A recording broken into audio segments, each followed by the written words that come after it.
City School Board of Education meeting to order. Please rise and join me in the Pledge of Allegiance. I pledge allegiance to the flag of the United States of America and to the republic for which it stands, one nation, under God, indivisible, with liberty and justice for all. Thank you, everyone. Mrs. Seymour, can you please call the roll? Ms. Bryant? Present. Ms. Knighton? Present. Mr. Spielman? Present. Mr. Smith? Present. Thank you very much. Moving on to 2.01, District Honors Recognition, Gifts, and Introduction. Superintendent Denny, you have the floor. Thank you, President Smith. Good evening, board. Good evening, everyone. Thanks, everyone, for coming out this evening. It's exciting to see a nice crowd this evening. Without too much further ado, we get to jump into District Honors, Recognitions, Gifts, and Introductions. And we have some warriors we're just excited to recognize this evening. And we'll begin with the September 2025 Horace Mann Fine Arts Student of the Month Award. Just a little bit about the award so that we understand the criteria and everything that's involved in the selection and qualification process. To be nominated for the Horace Mann Fine Arts Student of the Month, students must maintain a GPA of 3.0 or higher in the previous quarter, show respect for directors, ensemble members, fellow students, contest adjudicators, teachers, and other students and family, show enthusiasm and a positive attitude, display commitment to rehearsals, concerts, and personal skill development, demonstrate honesty and integrity, and finally have high moral character. The Horace Mann Fine Arts Student of the Month Award is sponsored by Horace Mann Educators Corporation, a business partner of Winton City Schools, and students who are honored receive an Amazon gift card.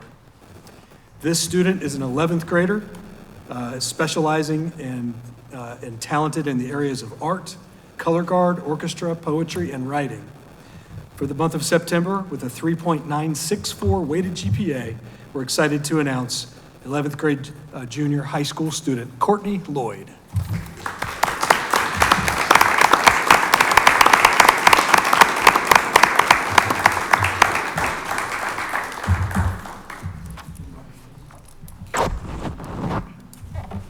Congrats, Courtney. While they're doing the photo op, I'm going to read some really nice things about you.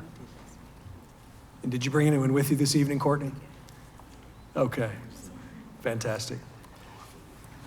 So junior Courtney Lloyd is a true example of dedication, talent, and leadership.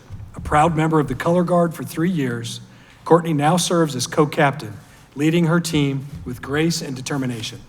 Her creativity shines through her involvement in art club, as well as in writing club and poetry club, where she expresses herself through her words and her art. She is also a Winton High School Symphony Orchestra student, performing on the double bass. Beyond the classroom, Courtney is also a Cincinnati Fire Cadet and a musician with the Orchestra Cincinnati Strings Project. Balancing all of these impressive commitments, she continues to excel academically, again, mind you, with a 3.964 GPA. Courtney is a role model to her peers and a true inspiration to all who know her. Courtney, congratulations.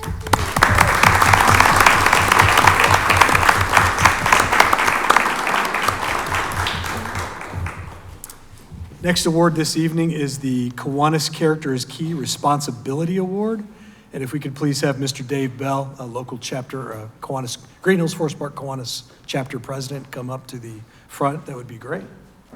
A little bit about this award. The Character is Key Award for the area of responsibility is based on the following description. Responsibility means following through, thinking before you act, and doing a task to the best of your ability when you said you would do it, being able to count on you and count on your word. The Kiwanis Character is Key Responsibility Award is sponsored by the Green Hills Forest Park Kiwanis Club, a partner of Winton City Schools, and the student so recognized will receive a La Rosa's gift card as a part of this award. The student this month is from the Early Childhood Central Campus, kindergarten student for Character is Key for the month of September, the trait of responsibility, Aisha Zuberi.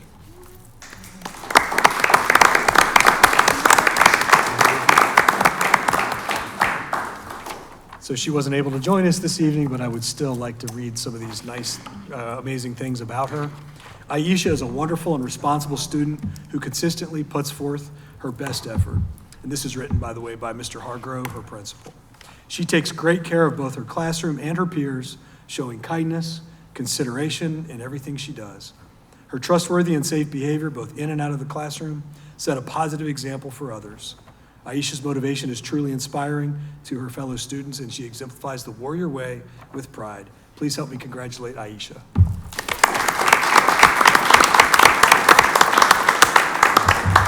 We'll try to catch up with Aisha next month. The next student is the Kiwanis Student of the Month Award. And just a bit about this award, the Kiwanis Student of the Month Award is sponsored by the Green Hills Forest Park Kiwanis Club, partner of Winton City Schools, and the student so recognized will receive a La Rosa's gift card as a part of this award. We're excited to be able to recognize for the month of September 2025, Kiwanis Student of the Month, 12th grade, senior, Brian Salvador Lopez.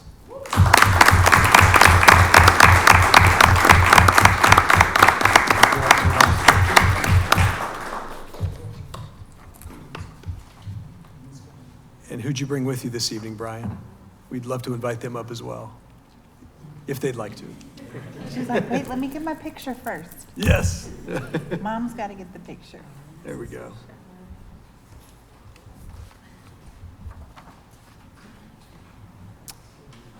Now I'll go ahead and read some of the great things Brian has brought to Winton Woods High School as a warrior.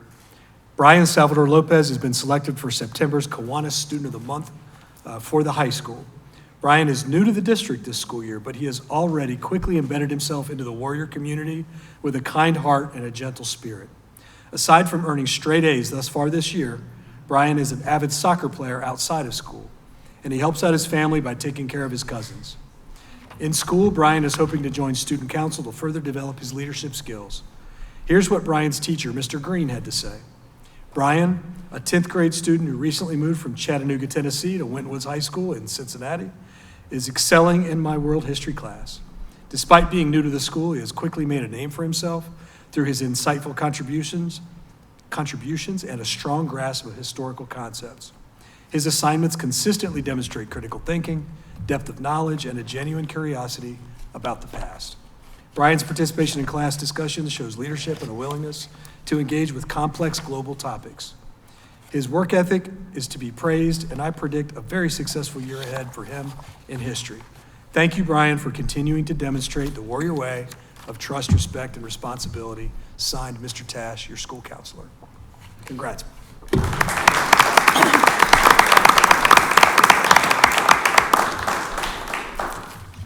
And thank you as well, Mr. Bell. Next award this evening in recognition is the Skyline Student Athlete of the Month Award. And this student athlete was not able to join us this evening because, as you might imagine, she has a game this evening. So she is in a soccer match against the Northwest Knights right now as we speak. So she will join us next month, and her name, if we could just give her a quick congratulatory applause, a round of applause. Her name is Micaiah Johnson.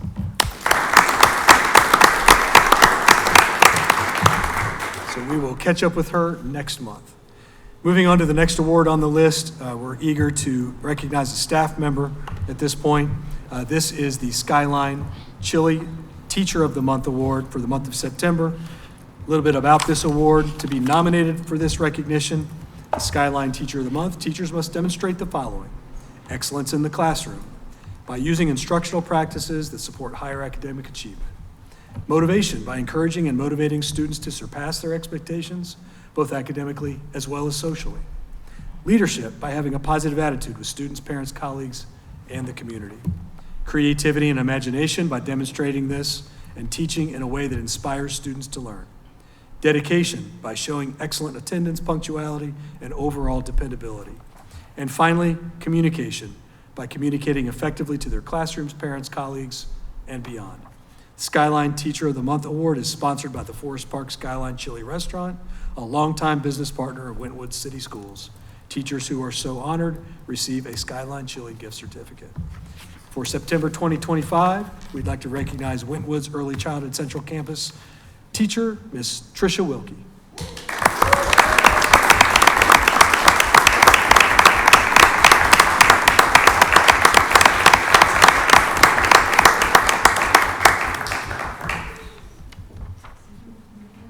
And Miss Wilkie, who did you bring? Yes. Please join.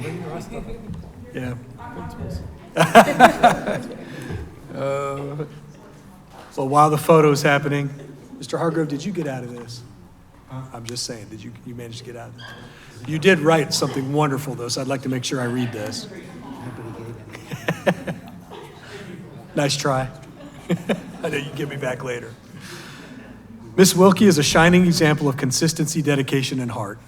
She always puts her students first, showing unwavering care and deep commitment to their success. Her passion for education goes beyond the classroom. She truly wants to see the entire building thrive. Whether she's supporting a colleague, stepping up when asked, or working quietly behind the scenes, she is the definition of a team player. Her presence, reliability, and love for her students make her an invaluable part of our school community. Thank you and congratulations, Ms. Tricia Wilkie.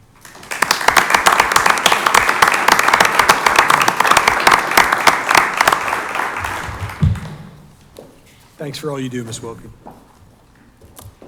The next award on the list is actually new for this year, as I understand it. This is a recognition by the College Board. It's the College Board National Recognition Awards, and we have 4 students that we would love to acknowledge this evening. I believe from the information in the RSVP process that 3 of them were not able to join us this evening. One has a cross-country meet, another is not able to join us due to work, and we are excited that we were able to have one of our scholars join us this evening. I would like to recognize those that were not able to be here this evening. So if you would, I'll go ahead and read all 3 of those names, and then we can give them a round of applause, and then we'll call up the student that is able to join us with, this evening with the family. First, congratulations to Logan Bonatwala, and also Stephanie Espinoza Ruiz, and finally, Brittany Johnson. Would you help me in giving them a round?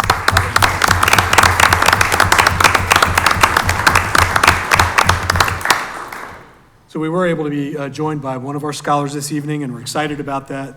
Just a bit about this particular new award that we're spending time making sure we acknowledge this evening. The application for this award is comprehensive and demands a high level of follow-through to complete the process. From the College Board website, the National College Board Recognition Program awards academic honors to high-performing students to help them stand out to colleges and to celebrate the students' hard work. These students of all backgrounds from schools all across the nation are eligible to claim an award based on their achievement on the PSAT, NMSQT. Now, you'll know we love acronyms in education. So PSAT is the pre-SAT test. NMSQT is the National Merit Scholarship Qualifying Test, but also the AP exams, those are also sponsored by the College Board. So all of those are factored in. Awards are among the highest achieving students in their communities, including those from sometimes smaller high schools in the nation. And as a result, many colleges are eager to recruit these students. So all 4 of these students applied. The criteria is you have to be in the top 10% of the PSAT and NMSQT and test takers for the school, or the state's first generation of test takers, and or the state's rural and small town test takers, or earn a 3 or higher on 2 different AP exams. You also have to have a cumulative GPA as well of over a 3.3 or higher. So the student that was able to join us this evening, and we're excited to catch up with you, is senior Kyle Shute.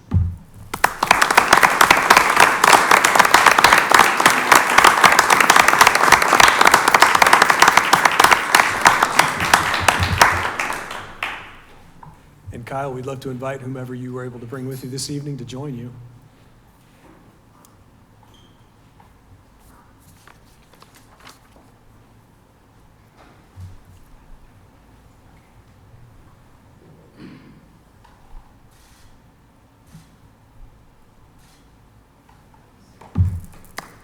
Congratulations.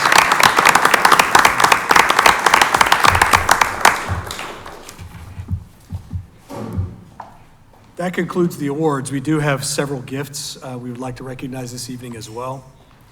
The gift we would like to start with, and we're extremely grateful for this, and this is a longtime partner that has been extremely generous to our students, to our school system over the years.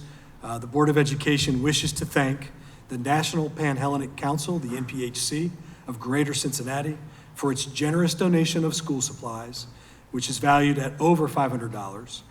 The NPHC, also known as the Divine Nine, consists of the following fraternities and sororities: Alpha Phi Alpha, Alpha Kappa Alpha, Kappa Alpha Psi, Omega Psi Phi, Delta Sigma Theta, Phi Beta Sigma, Zeta Phi Beta, Sigma Gamma Rho, and Iota Phi Theta.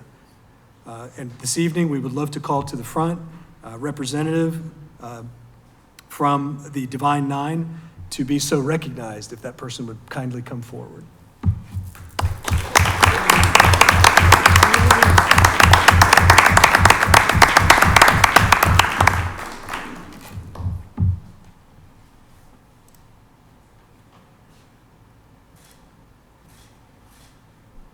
Thank you so much.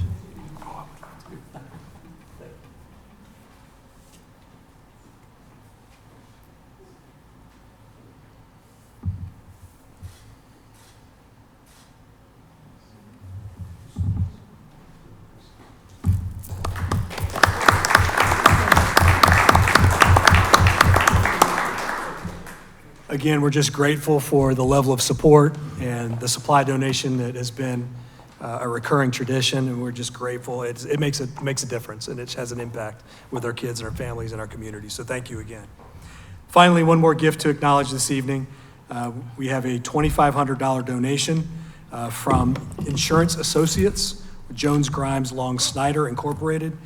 Insurance donated this for the Winton City Schools Student Incentive Program, a program that exists to leverage funding to acknowledge students' attendance, positive behavior, that's PBIS, and also academic growth. So we're very appreciative. The Board of Education extends its thanks. I also and our treasurer extend our thanks and appreciation for this generous contribution. So thank you, Insurance Associates. That concludes the, I don't believe the representative was able to be here this evening from Insurance Associates. Okay. So that does, Board President and Board, conclude the gifts, honors, recognitions, and bequests for this evening. Thank you, Mr. Denny. Once again, let's give a hand for all of those who are receiving the award today.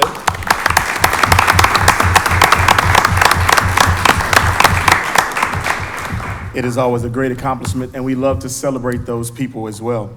Moving on to 3.01, public comments. Mr. Seymour, do we have any public comments today? Thank you. We don't. Thank you very much. At this time, we'll move straight into 4.01. We'll take a brief recess, no longer than 5 minutes. Thank you much. Welcome back. At this point in time, we'll move straight into 5.01, Winton Woods Teachers Association, WWTA. Do we have a representative from WWTA here? Seeing none, let's move on to 5.02, Ohio Association of Public School Employees, OPSE. Do we have a representative from OPSE here today?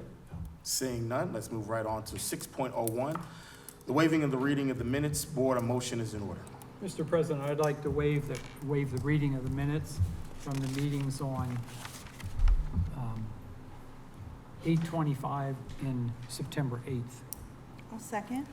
It's been motioned and seconded. Is there any calls for discussion? Seeing none, Mr. Seymour, can you call the vote? Ms. Bryant? Aye. Ms. Knighton? Aye. Mr. Spielman? Aye. Mr. Smith? Aye, that vote passes unanimously. Thank you, Board. Next on the agenda is 6.02, the approval of the minutes as presented. Board, a motion is in order. Mr. President, I'll make a motion to approve the minutes as presented from the 8/25 regular meeting and the 9/8 regular meeting. I second the motion. That's been motioned and seconded. Board, is there any call for discussion? Seeing none, Mr. Seymour, will you call the vote? Ms. Bryant? Aye. Ms. Knighton? Aye. Mr. Spielman? Aye. Mr. Smith? Aye, that vote passes unanimously. Thank you very much, Board. Moving on to 7.01, the financial statements for August 2025. Mr. Seymour, you have the floor. Yes, Board, before you, you had the financial statements for the month of August. The year-to-date revenues in the general fund are at $15.3 million. Month-to-date revenues for general fund were $2.9 million, most of which was 2.7 was our state foundation fund. On pages 3 and 4, you have the general fund expenditures by object and then function for our total year-to-date expenditures at $10.4 million for including July and August. And then on page 5, you have the unencumbered fund balances for all funds as of August 31st of approximately $21.5 million. Thank you, Mr. Seymour. Now let the financial statements presented be filed for audit. Next on the agenda is Treasurer's Recommendations, 8.01, Investment Reports for August 2025. Mr. Seymour, you have the floor. Yes, Board, for the month of August, we had investments of $38.8 million. We're earning a total interest of $139,710, of which the general fund was $124,880, and building funds $14,830, for a total of $139,710. Thank you. Thank you, Mr. Seymour. Board, a motion is in order. I'd like to make a motion to approve the investment report as presented. Give me a second. I'll second. It's been motioned and seconded. Is there any reason for discussion? No. Seeing none, Mr. Seymour, can you call the vote? Ms. Bryant? Aye. Ms. Knighton? Aye. Mr. Spielman? Aye. Mr. Smith? Aye. That vote passes unanimously. Thank you very much, Board. Moving on to item 8.02. Financial forecast. Mr. Seymour, you have the floor. Before we take the vote, I would, if the board could indulge me for a short presentation, I promise to keep it short for you. Is it up on that one? I can't see it. That's interesting. Oh.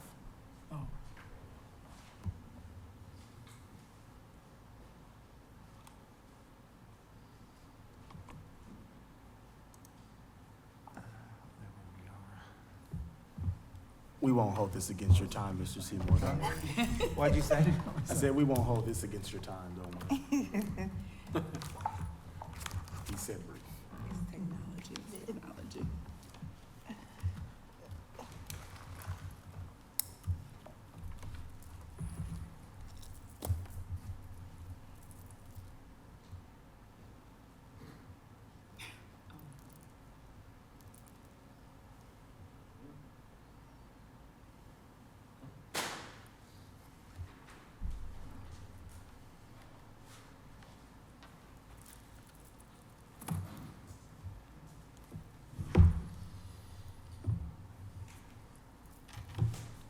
You can test it out before.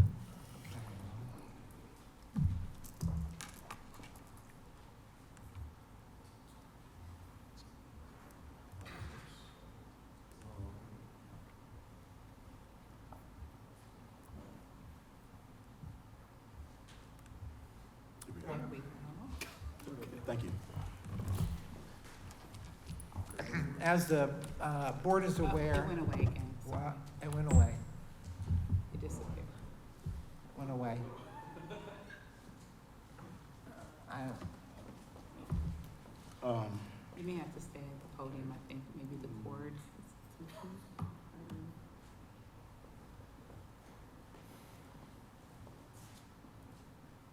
too loose. That goes over here. Do you want to go ahead and talk us through and when it comes back, comes up, Mr. Seymour? Pardon me? You want to go ahead and just talk about it? Yeah.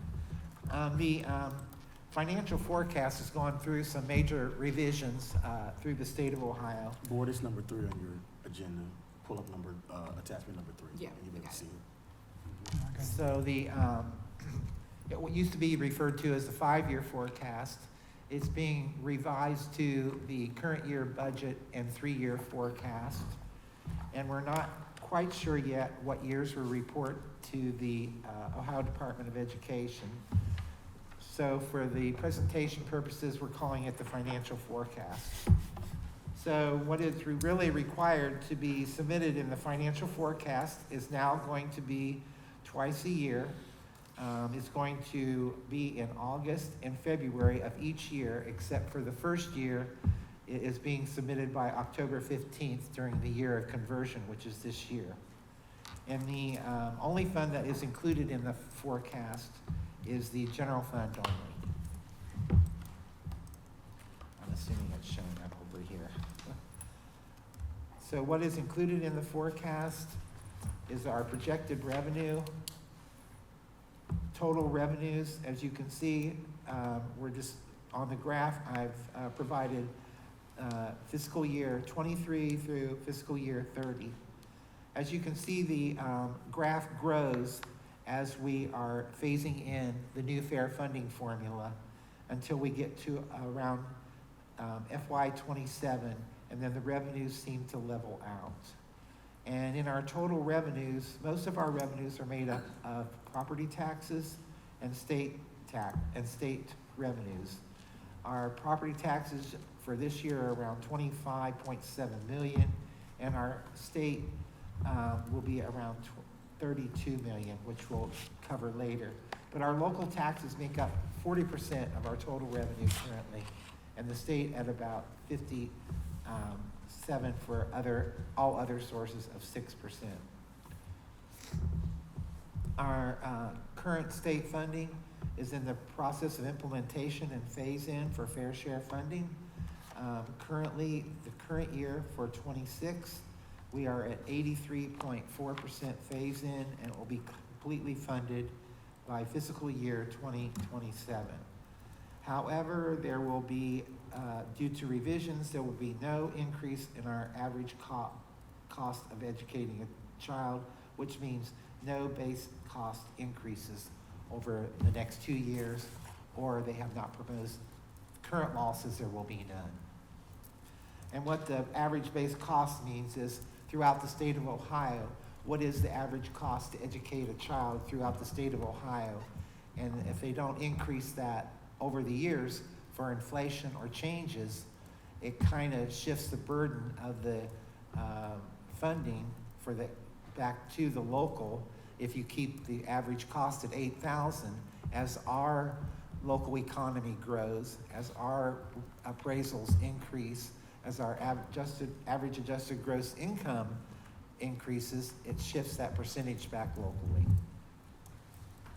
So our state funding for 2026, our unrestricted will be at 27.7 million, and restricted will be at 5 million. And everyone is familiar with what we mean by restricted is that the state provides us $5 million, but they give you specific items that it must be spent on. So the board only has discretion on the state support of 27.7 million. Our total state funding, as you can see, through 23 through 27, as the fair share funding formula was being implemented, we had gradual growth in state funding.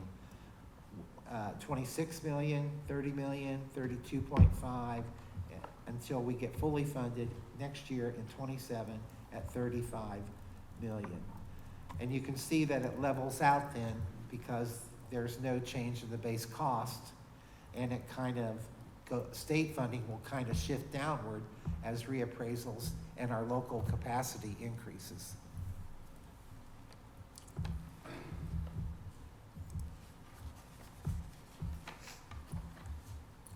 Our projected real estate taxes, our current assessed property value is at 763 million. And we are estimating approximately a $75 million proposed increase for reappraisal for collection year of 2027, which is what they're suggesting around the state. That's approximately a 3% increase in inflation for housing for over a 3-year period. It's purely conjecture at this point until the auditors of each county do their reassessments. Real estate collections for 2026, real estate will be at 23.5 million and public utility approximately 2.6 million. Our total real estate collections have pretty stable, as you can see, from 23 through 30 with only modest increases, and most of the modest increases would be in a year of reappraisal. And as we have discussed before, in reappraisal, you only get an increase on the inside millage. And as we also know, there's a lot of debate right now about inside millage. Are they going to continue to levy it? Are they going to continue to be at 10 mills? There's a lot of legislation around current real estate tax collections, reappraisal, and the ever-increasing cost of fair market value of homes and taxation in the state of Ohio. So all this is pretty much subject to change as we see legislation change throughout the coming year. Our other operating revenues have been projected to be about the same. They're only about 6% of the total, our total overall revenue. And the only thing that has been adjusted is interest revenue, which has been projected to decline as funds available and interest rates decrease. As you know, interest rates are starting now to be on the decline, and that will decrease our projected interest income. Our projected expenditures, as you can see, our projected expenditures continue to grow from 23 through 30. Most of our expenditures are in personnel and employee benefits, followed by purchase services. Our purchase services make up approximately 21% of our total costs. Some assumptions included in the projected years, all negotiated contracts have been included. Step increases for all employees if they're on a salary schedule and there's a step have been included through fiscal year 30. And a modest cost of living increase was included for FY27 only, but no year beyond that.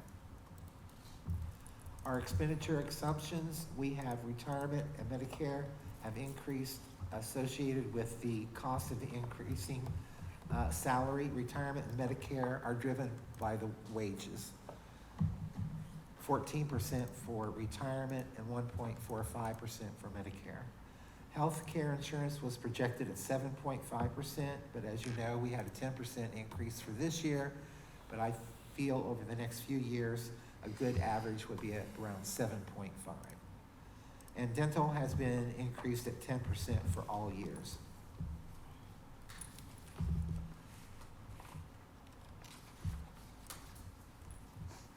Some of the expenditure assumptions, purchase services are projected at a 3% increase. And just as a reminder, in 2025, we increased our general fund expenditures by returning expenditures from our ARP ESSER curriculum, data, and technology coaches by approximately $1.2 million. That is not affecting future projections, but it did affect that year of 25.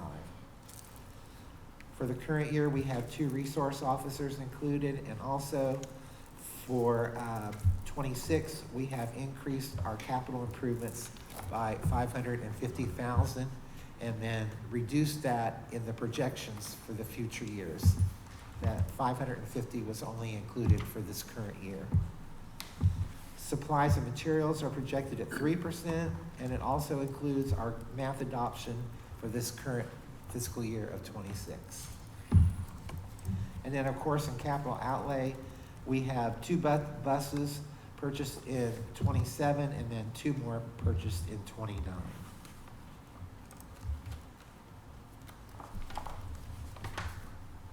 Our average annual increase in revenue historically was 4.79, with projected annual increase in revenue of 1.65.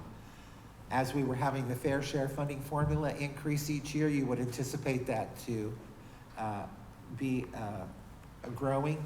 And then you can see that as that fair share funding phases out and gets fully funded in the future years, the average growth is much less. Our historical annual change in expenditures are at 4.5, and our projected annual change in expenditures are at 5.13.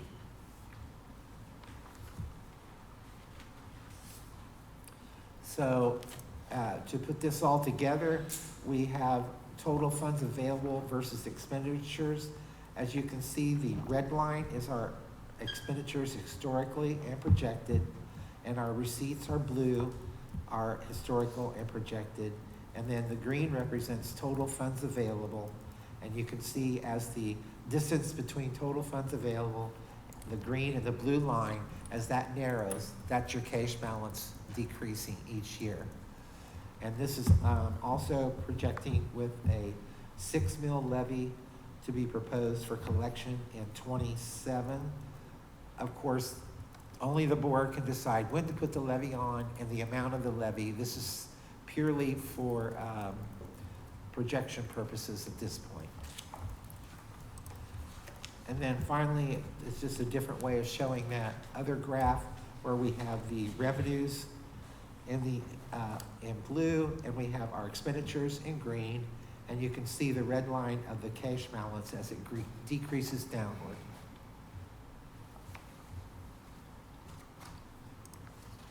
And then our projected cash balance in the forecast, you can see that last year we ended with 19.9 million, or roughly 20 million.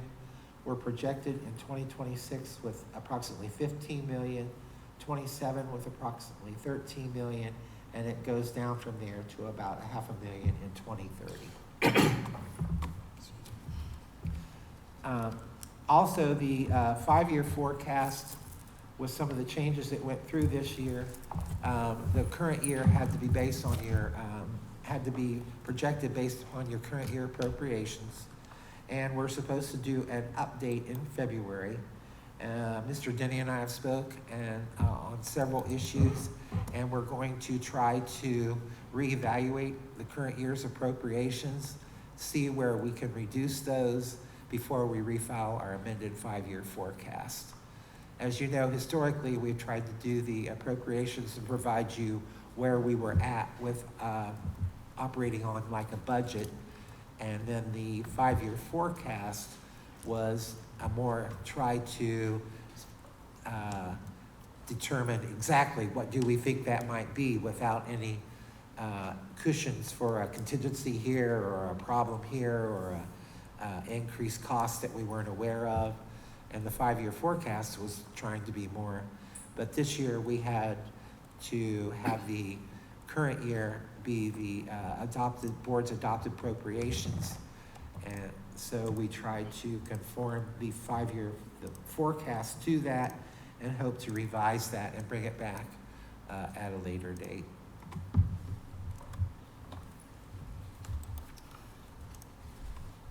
And I don't know if you have any questions. I tried to be brief, so. So, Mr. Senior, I appreciate this presentation. I don't know about you guys, Laura, but afterwards, you're like, oh, it's hard to watch the decline in the next 5 years. But just for clarification for the public, I know you always use the term inside millage. Can you explain to the public what that means, just to make sure they understand what millage means?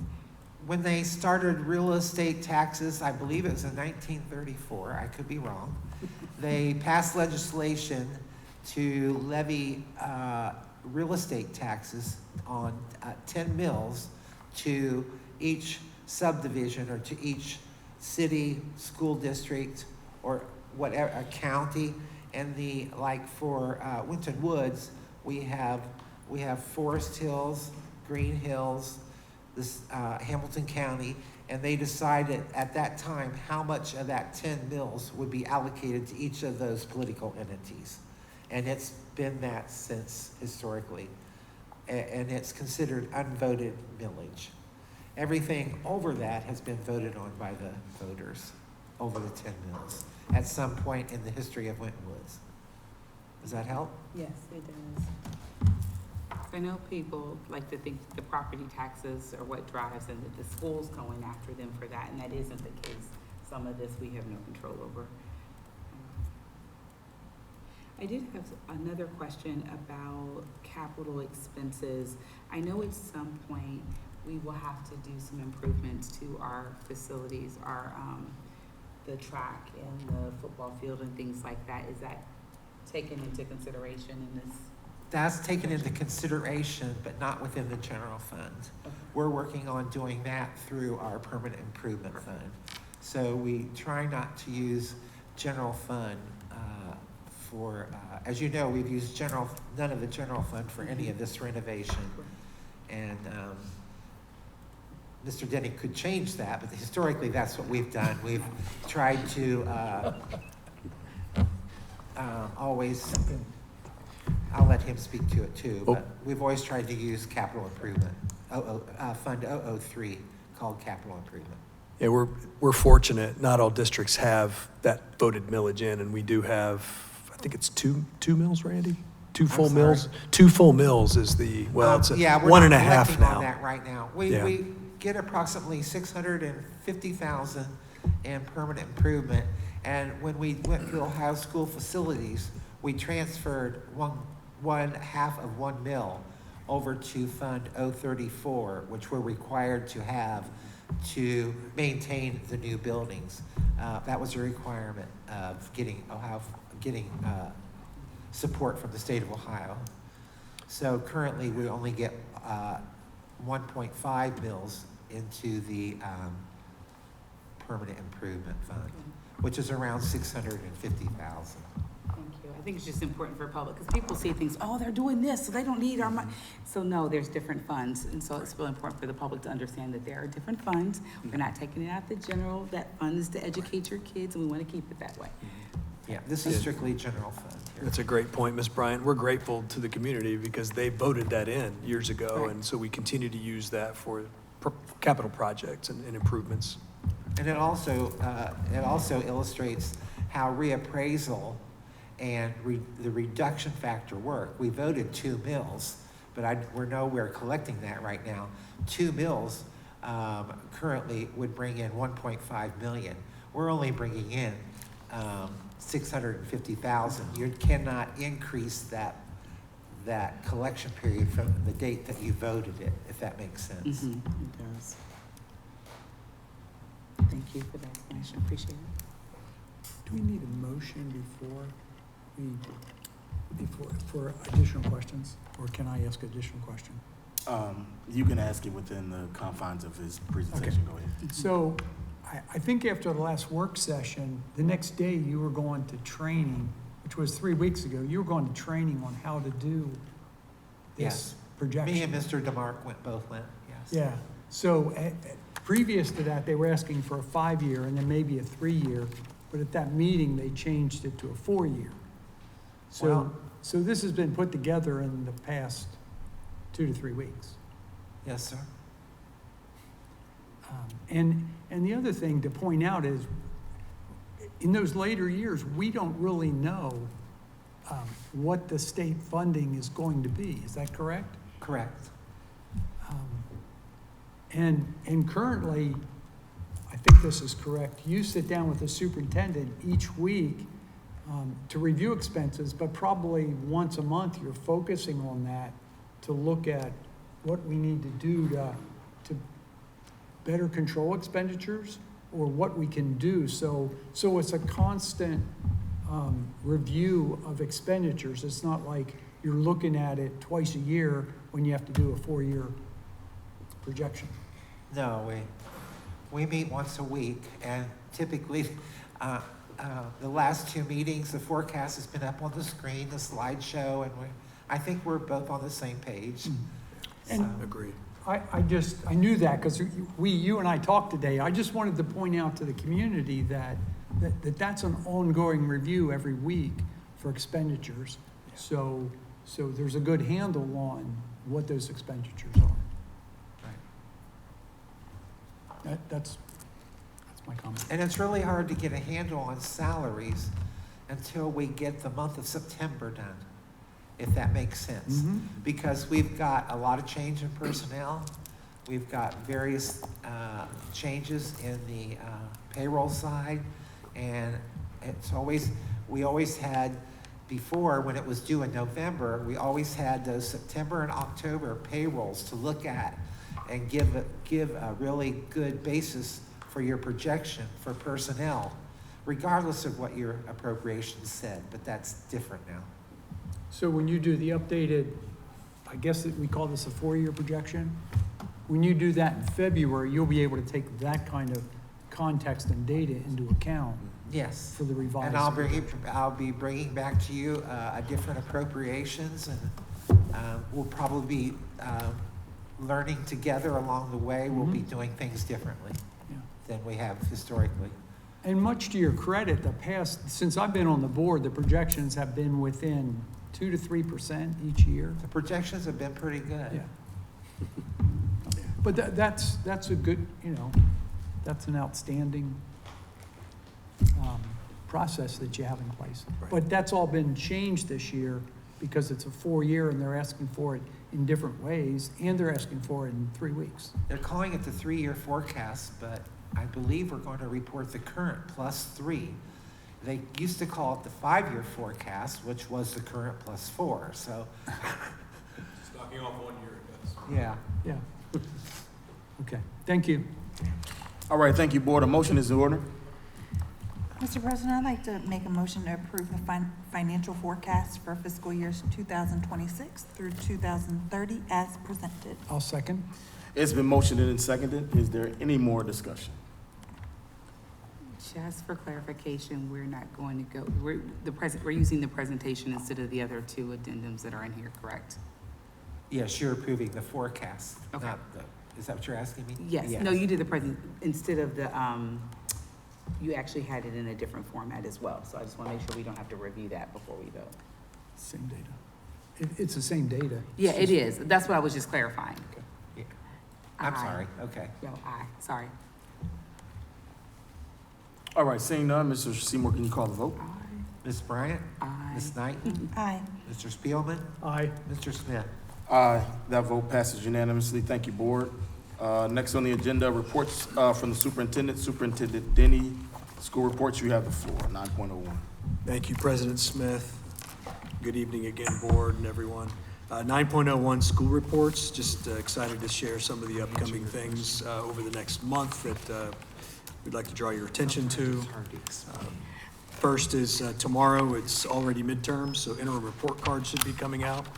So our students, families, staff can be, have an eye toward that. We have a lot of athletic events going on for the fall season. The big highlight this week for the community and our school system is homecoming. The parade is Friday evening. Homecoming dance is Saturday night. But the homecoming parade kicks off right here at this campus, Early Childhood Central Campus, at 5:30, stepping off. And the parade will begin right here and then proceed along Waycross Road, as it traditionally does, to the Charlie Frederick Stadium at North Campus. A few minutes after that, about 30 minutes later, the high school Warrior varsity football team will take on Little Miami for the homecoming game.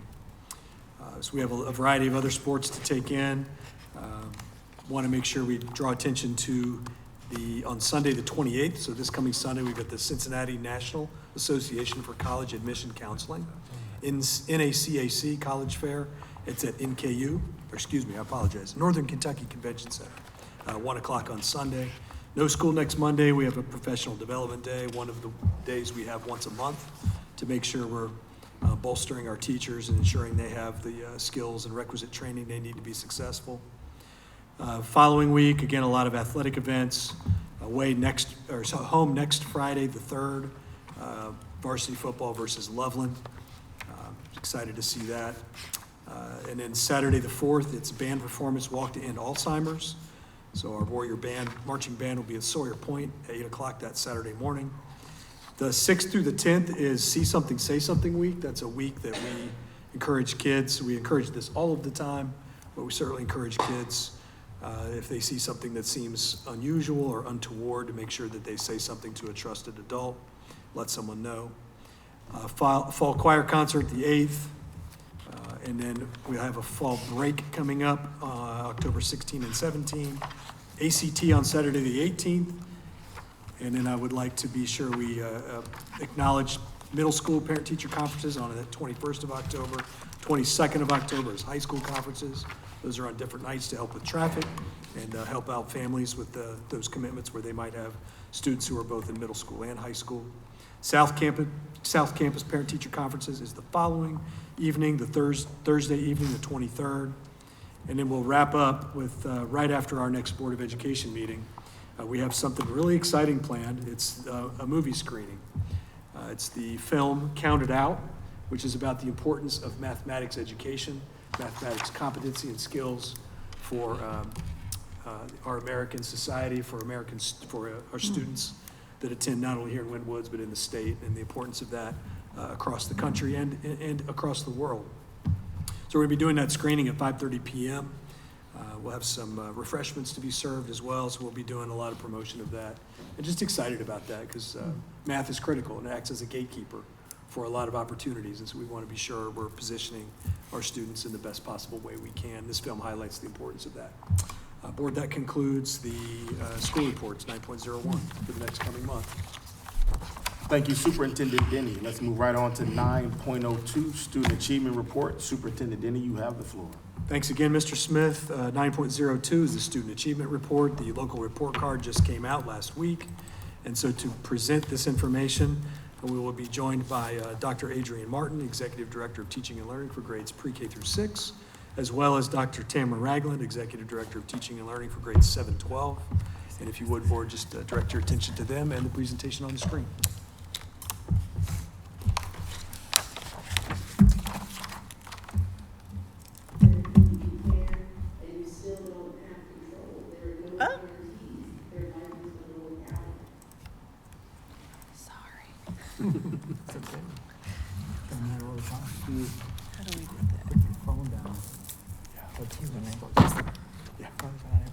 Yes.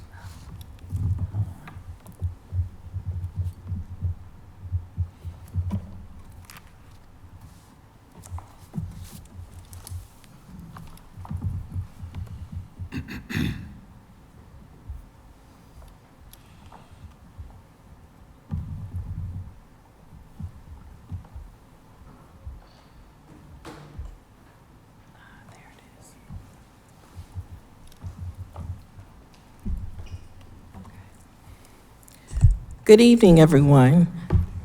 Definitely excited to be here and to present this information to you guys.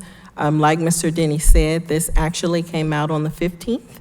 And so we're excited, to kind of go over some of the growth the district has achieved. So we'll go through each component of the report card and then we'll take questions.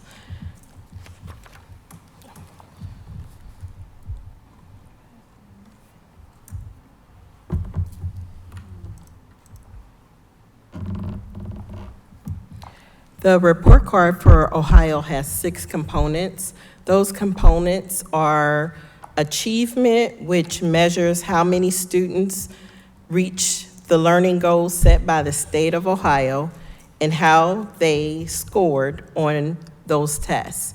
For the gap closing, which is another component of the Ohio report card, and that actual component measures how well schools are making sure that all groups of students are learning and growing regardless of the backgrounds. Our next component is progress, and on the report card, the progress measures how much growth students made in a year compared to where the state expected them to be, showing whether schools are helping students move forward. Our next one is the early literacy.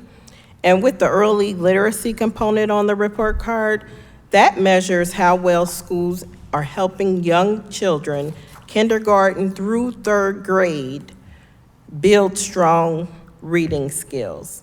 And our next component is graduation. And for that component, it actually measures how many students are graduating on time or within 5 years. And the last component, which is college, career, workforce, and military readiness, and that component measures how prepared graduating students are for life after high school, whether there's college, career, workforce, or military.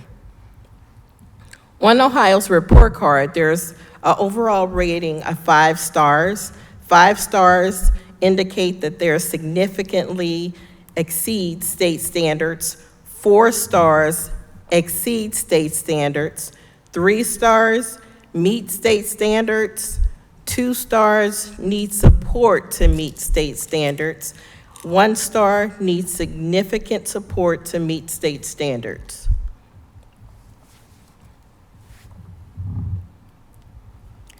This is our actual report card. So when we look at Winton Woods City Schools, On achievement for this report card period, we achieved 2 stars.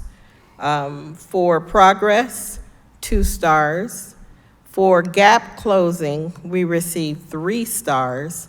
Graduation, 3 stars. Early literacy, 2 stars. And for college, career, workforce, and military readiness, we received 3 stars, which is the first year of this component being measured. So, in regard to achievement, we received a performance index percentage of 57.8%, and that percentage comes from our actual performance index score, which was a 63.4, and we will dive a little more deeper into that in just a second. That number is divided by our maximum district performance index score, which is 109.8, and so that is how we arrive at the percent, 57.8, and then you see the component rating scale in the top right, and so that is how we achieve the number of stars, because our max PI has to be greater than or equal to 50% and or less than 70, and since we fall within that range, that's how we achieved 2 stars. So you see the circle graph also to the right, we have tests by proficiency level. And so each color represents an achievement level, whether it's untested, limited, basic, proficient, accomplished, advanced, or advanced plus. And so you can see by each proficiency level how many students and what percent scored in each one of those levels.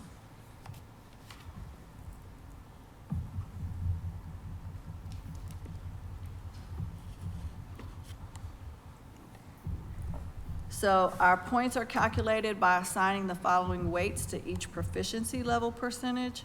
And so each one of those levels has a weight. Untested, we receive 0.0 points. Limited is a 0.3 or 3/10 of a point. Basic is 6/10 of a point. Proficient is 1 point. Accomplished is 1.1. Advanced 1.2. Advanced plus is 1.3. So for each number of students that scored within that proficiency level, we would multiply that number times the weight.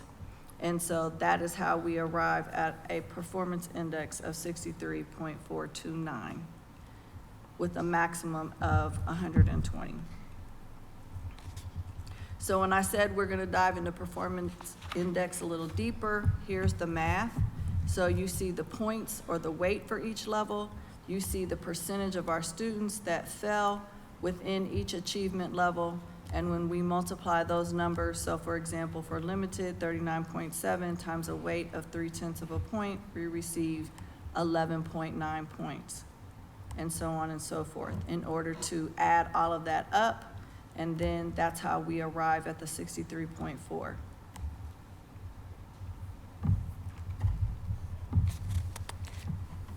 Now, when we look at achievement in comparison to last year's data, so for this year for ELA, our 3rd grade students received 41.0%.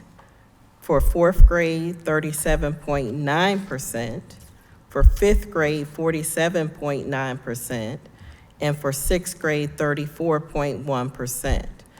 The increase for ELA for this reporting period happened in 3rd grade. So 3rd grade students, last year's cohort of 3rd grade students were the ones that received the 29.8.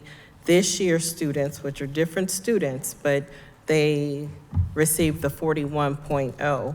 If you look at it in terms of cohort, you would go 3rd grade from 2023-24 to 4th grade of 24-25. And that lets you see how that cohort of students have progressed on the scoring of the Ohio report card. So for math, we reached in 3rd grade 51.5% proficient. For 4th grade, 54.2% proficient. For fifth grade, 35.4%, and for sixth grade, 22.5%. All of the math percentage for 24-25 school year has definitely showed improvement. We still have work to do. We still have a curriculum to adopt. We still have strategies to put in place to support our students. And for science, it's 33.5% proficiency, which is a slight decrease from last year.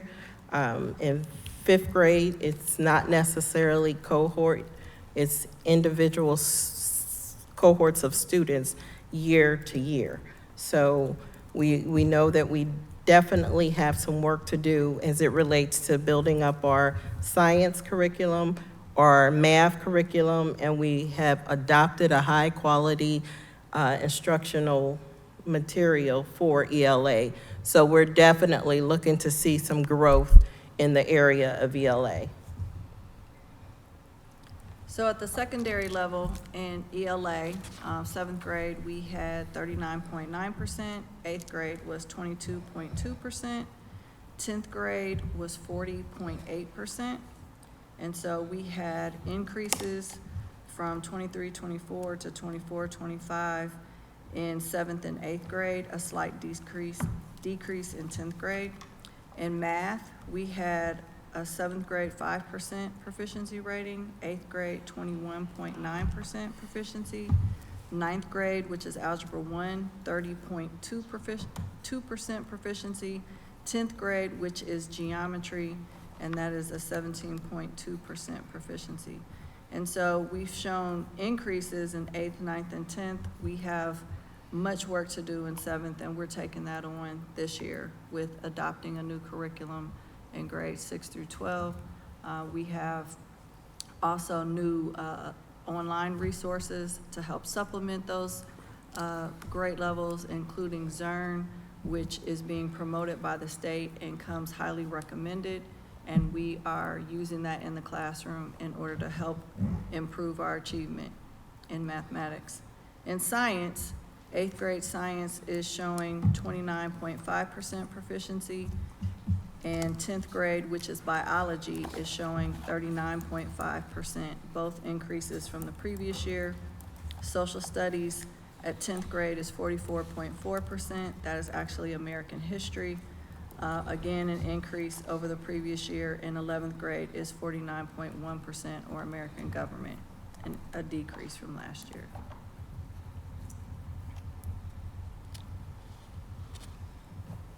So as it relates to progress, and this is how we're growing our kids and how they're performing on the assessments, and from one year to the next year, how are they performing and how much of an increase did they gain? So for 4th grade, ELA showed significant evidence that students made more progress than expected. For 4th grade math, significant evidence that shows that students made more progress than expected. For 5th grade ELA, there was evidence that progress similar to statewide expectations were made. For 5th grade, math showed significant evidence that students made less than progress than expected. And for 5th grade science, that showed significant evidence that made less progress than expected. And for 6th grade ELA, students made progress similar to statewide expectations. For 6th grade math, they made less progress than expected. So for 7th grade, English language arts made less progress than expected, while math shows significant evidence of less progress than expected. 8th grade, English language arts made progress similar to statewide expectations, while math far exceeded student growth expectations. 9th grade, Algebra 1 exceeded student growth expectations. 10th grade English Language Arts 2 showed significant evidence that they exceeded student growth expectations. Geometry met student growth expectations, while American history made less progress than expected. And 11th grade American government exceeded student growth expectations. So here we have gap closing for ELA or English Language Arts as well as math achievement. And so each one of these colors represents a student subgroup in our district. The black bar represents all students in math or in English Language Arts. And the dot that you see represents where the state expects our students to achieve by subgroup or by all students. And so this is why it's called gap closing, because it's where we are versus where the state says that we should be or where they expect us to be. So we can see that there are gaps that are closer and there are gaps that are wider. Our goal is always to close the gap. So whatever the state expects of us, we want to be there. And you can see, for example, in the ELA achievement, when we look at multiracial students, we have no gap. So that means the performance index for multiracial students, we are performing at the expectation of the state. And if you look down below, when you see the darker blue, which represents our Black non-Hispanic students, we have exceeded the expectation of the state for English Language Arts. And conversely, in math achievement, when we look across at our Black non-Hispanic students, again, there is no gap. We are achieving according to the state's expectations. However, right above that, that black bar, we still have a gap. We still have a way to go in terms of all students and closing our gap.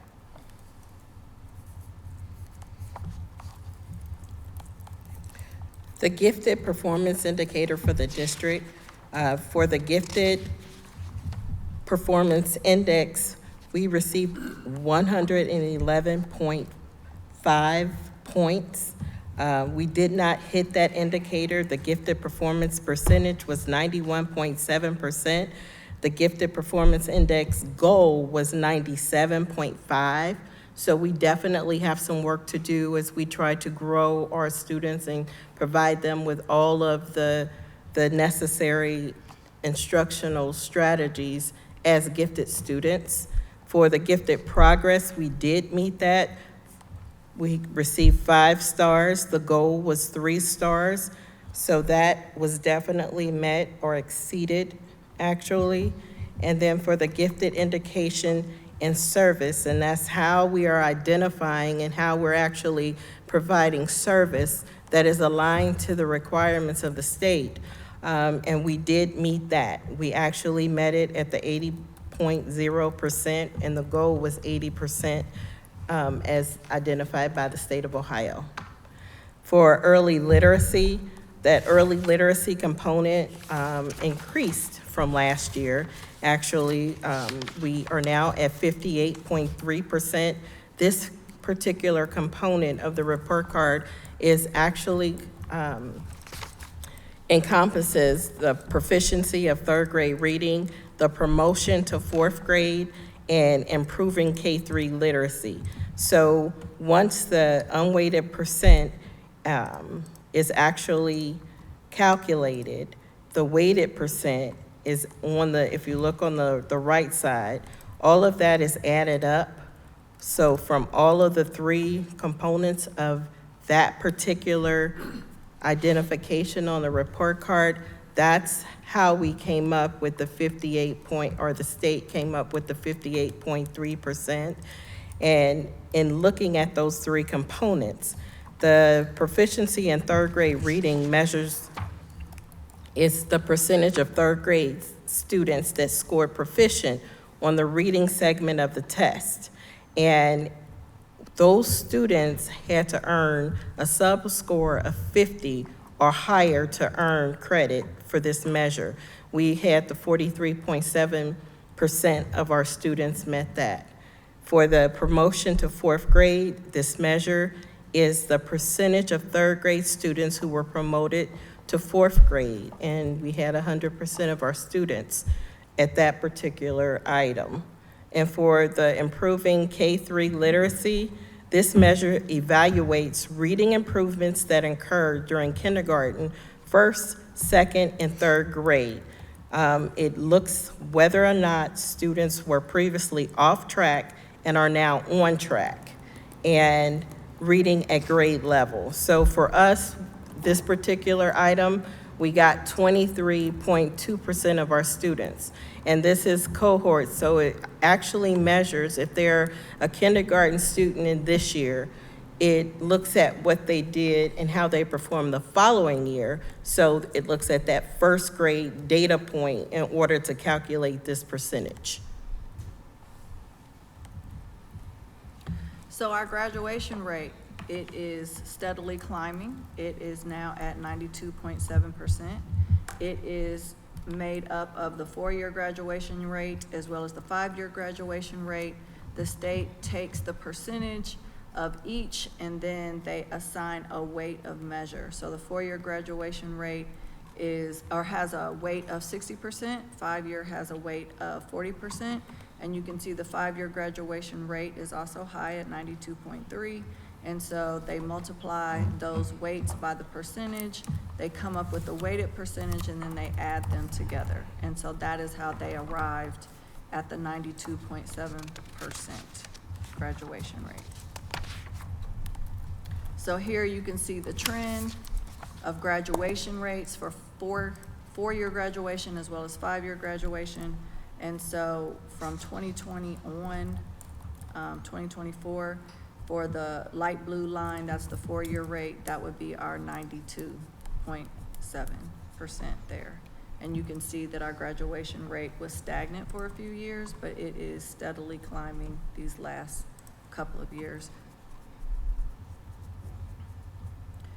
College career workforce and military readiness. So this is a section of the report card that was reported last year, but was not calculated in the overall report card designation. And so we have achieved a 66.0% in terms of the number of students in the 4-year graduation demonstrating post-secondary success. So how do they arrive at this? They take our 206 4-year graduates and divide it by 312, which are the number of students in the 4-year graduation cohort. And you see below that the change from the previous year is 34.2, which means that we were roughly around 30% last year. Now again, last year it was reported, but it wasn't calculated. So had it been calculated last year, we would have received 1 star. This year, however, due to the increase, we received 3 stars in this section of the report card.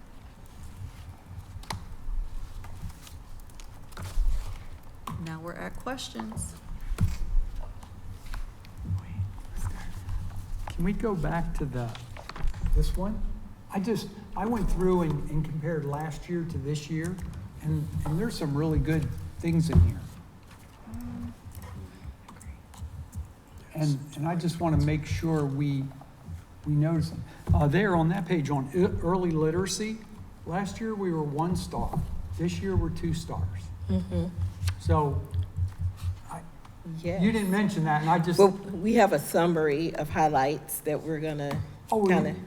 Okay. Yes, no worries. Okay. I'll do the first one.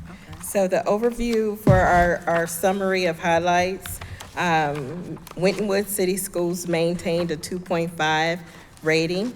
3 schools earned at least a 3-star rating. That was ECC, which is a 4-star. Elementary 3.5, high school 3 stars. 3 schools earned 2.5 stars, which is primary, intermediate, and the middle. So for achievement, Winton City Schools maintained a 2.0 star. The district percentage increased from 60.6% in 2023-24 school year to 63.4%. We're definitely building the momentum. For progress, Winton Woods City Schools maintained a 2.0 star rating. Winton Woods Elementary maintained a 5-star rating for progress, and Winton Woods Intermediate maintained a 2-star. So for gap closing, the school district maintained a 3-star rating. So the ECCC increased from a 1-star to a 4-star rating.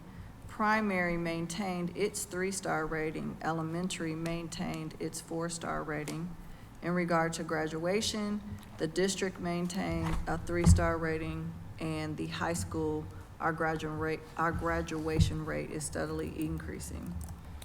For the early literacy, there was an increase from 1-star to a 2-star rating.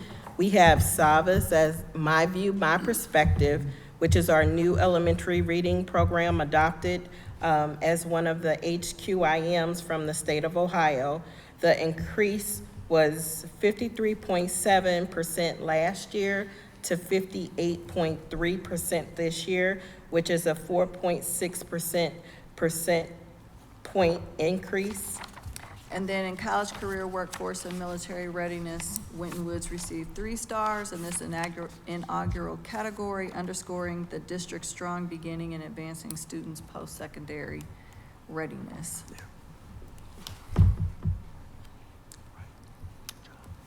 Yeah. And- Can I go back? Yes. Sure. Can you go to achievement, which is the one right after that?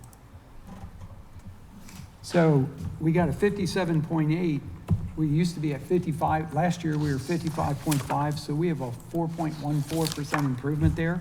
But what subject is that talking about? Is that just in general?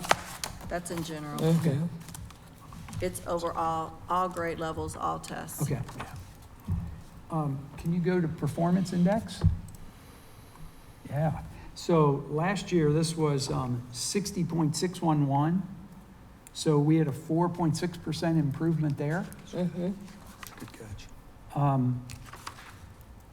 And if you go to achievement, is it best to, do I compare 3rd grade to 3rd grade or 3rd grade to 4th grade? Well, if you're looking at cohort data and you want to see how this group of students performed 3rd grade, you would look at 4th grade in the next year. 4th grade, you would look at 5th grade, so on and so forth.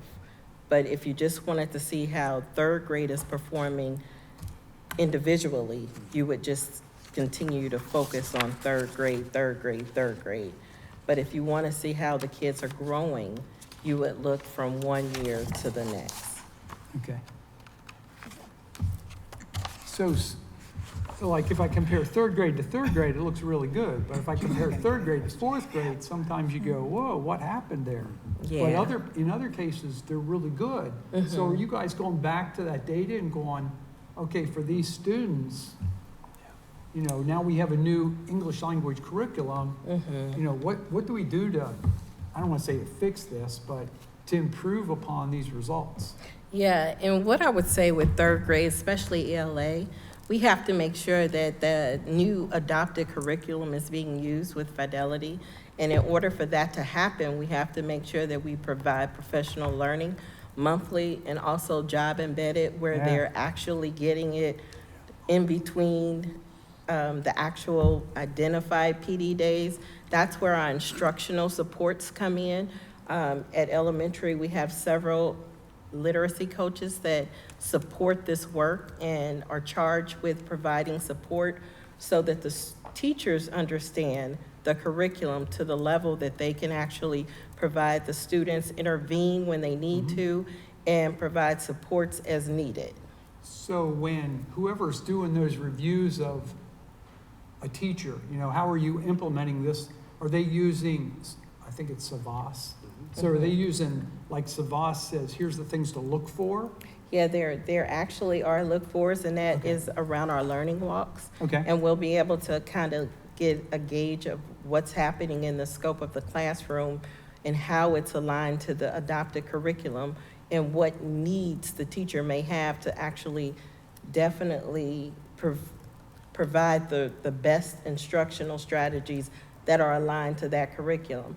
With Savas, they actually also have Success Maker, where the teachers can actually intervene in the class. So not only that, we have pull out where students are getting additional supports with, Title I for EL support, and for students with disabilities, they may have resource support. But the teachers are able to actually utilize that part of the curriculum to intervene quicker, faster, and while the students are in front of them. And they'll get that training on September 29th. That's the added component of the grant. So as part of that professional development, are we asking the teachers, what would you like? What do you need as part of this PD, as opposed to, here's the program? Yeah, well, when you do an implementation phase in, there's certain parts of the professional learning that are a part of the package, because they have to give it to you so you can know what the curriculum can do before you understand what you might need additional support on. So in this beginning phase of the professional learning, it's kind of scripted so that the teachers get more innate of knowing what's in the curriculum and how many days the pacing is, and everything is pretty much laid out for them to be able to do that. And this is a game changer, because we didn't have, a highly qualified instructional material in the previous one. So since we do have one now, the goal is to make sure that it's utilized in the manner in which it was developed. And people always have the go-to package at the back. When they run out of time or they run out of material, they pull that in. Yeah. But that's not necessarily the best thing. No. So are we checking on that? Well, what we did, we tried, and we're still making sure that to pull as much of the old stuff out of the building so it's not at hand's reach. Okay. So all of the materials that are expected to be used are everything that's a part of the HQIM, be it core curriculum or intervention. Okay. And with intervention, it's not just Savas, Success Right. Maker, it's also Spire and UFly as well. Mhm. We have Exact Path and Zern, depending on which one that you're actually needing to be intervened with. But we do have those opportunities, and we are leveling up the expectation to make sure that the curriculum utilized in the scope of this child's day is high quality. We don't have teachers that are having to create anything or kind of think this is what they are speaking of. It's all laid out for them. Mr. Homan, I believe it was one day last week, he had a meeting, and I saw it on our activities around the school. Sure. But it was for parents, third grade reading, third grade students and their parents. And it was a meeting specifically to talk to them about the third grade reading guarantee. And in that, he said, it's kind of a conundrum. So he said, kids that can't read, kids that are not on track in reading, and I'm not sure what that means, but they're 4 times more likely to drop out if they're not in track for reading. So 2 years ago, we moved a number of kids to 4th grade because their parents want us to. I think it was 98.5% promotion. So in that, Mr. Holman reported to us last year that about 50% of those kids reached grade level when he did his, how we do in reading this year. So 50% of those kids went to 5th grade, and in last year, 100% of all the kids that weren't reading at grade level moved to 4th grade. Are we tracking them? Because the downside is if you fail them and hold them back more than, I think it's twice, you have a significant impact to graduation. But according to Mr. Holman's statistic, if a child isn't on track in reading, they're 4 times more likely to not graduate. So, which is worse? And that's when we rely on the experts. But I would be curious how many of those kids that we moved from, half of them reached grade level at the end of 4th grade. But of all the ones that moved to 5th grade, did they reach grade level? And last year, the kids that moved to 4th grade, are they on track to reach 4th grade? I know they're getting intervention and all that, and we're complying with the state to bring them up to that. But if we don't bring them up to well, what percentage of them are going to reach that by the end of the year? Well, what we have to do, and we're actually doing this on the September 29th, is creating reading improvement plans for all of those students. And you with talked the- about that.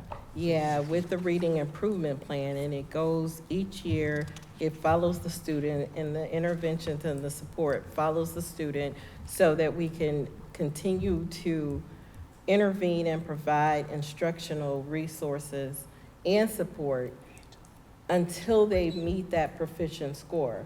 This year, 6th grade is a part of that process. Next year, it'll go all the way up to 7th grade. And as far as we know at this moment, it'll continue with them all the way through high school until they are proficient in reading. So it's a continued level of support that's gonna get the kids where they need to be. And that's a perfect lead into what my comment is. As I see this ELA, the 2nd graders, when they become 4th graders and 5th graders and 6th graders, and you see those drops, is that these kids that are moving through and not getting their skills up to date? I don't know, I'm just, Yeah, and well, maybe in your one plan next month, you could talk. Can I move over to gap closing? yeah. It timed out the screen. Do we just? The screen went out. It went off that screen and turned out. It's on this And one. this is, Mr. Day, can you do that while we continue on, please? Thank you. This one's still up. It's on that one, but not on that one.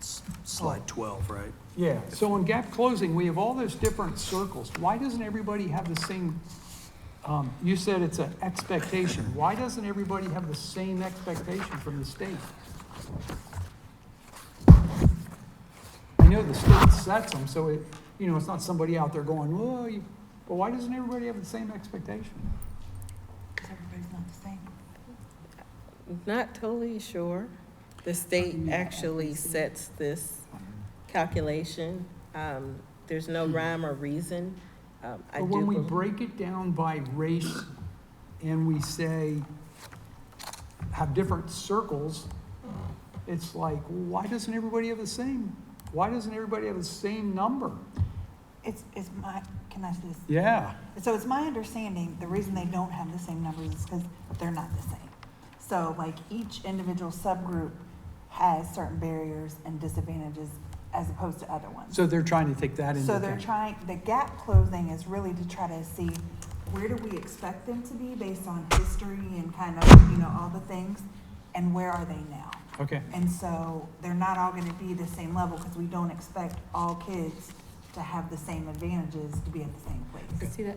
Thank you. I agree, but I have a Well problem said. with that, like you do, Bill, because we're getting judged off of these generic things, but then you're gonna say, well, this group is not gonna do as well as this group, and we're making a lot of assumptions that may or may not be true, When- which when- we can't make, the state When you is go making for a those. job, nobody goes, well, it's okay. It's okay. Yes, they do. But if I might, this is just one metric. There's 6 metrics. There's an Correct, achievement metric correct. where everything's the same, the target's the same for everyone. And then in this metric, what they're looking to see is they're Okay. acknowledging there are historic achievement gaps. So what is this school system, what is the state doing to take those gaps and try to close them? Okay. So there's a calculation to, did you move the needle a little bit It's this one of the year toward the factors. target they set Okay. for that particular subgroup? And if you could look one student subgroup in particular, like students with disabilities, it's Mhm. historically in the United States, the group that has the largest gap. Mhm. These are students that have And- learning challenges, And it right? makes sense to So break that target is set lower for them, Okay. but the goal is still to constantly try to keep that gap moving the right direction so that growth over time leads to achievement is the theory. And these two last ones, you don't need to turn up. One is early literacy. So last year, we were 53.7, this year we're 58.3.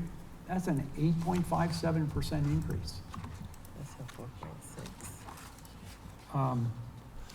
And then on graduation rate, it's only a 2.3% improvement, but, you know, that's a jump. And I think, Dr. Ragland, you were talking sometime last year that we might meet the 3-year goal in 1 year.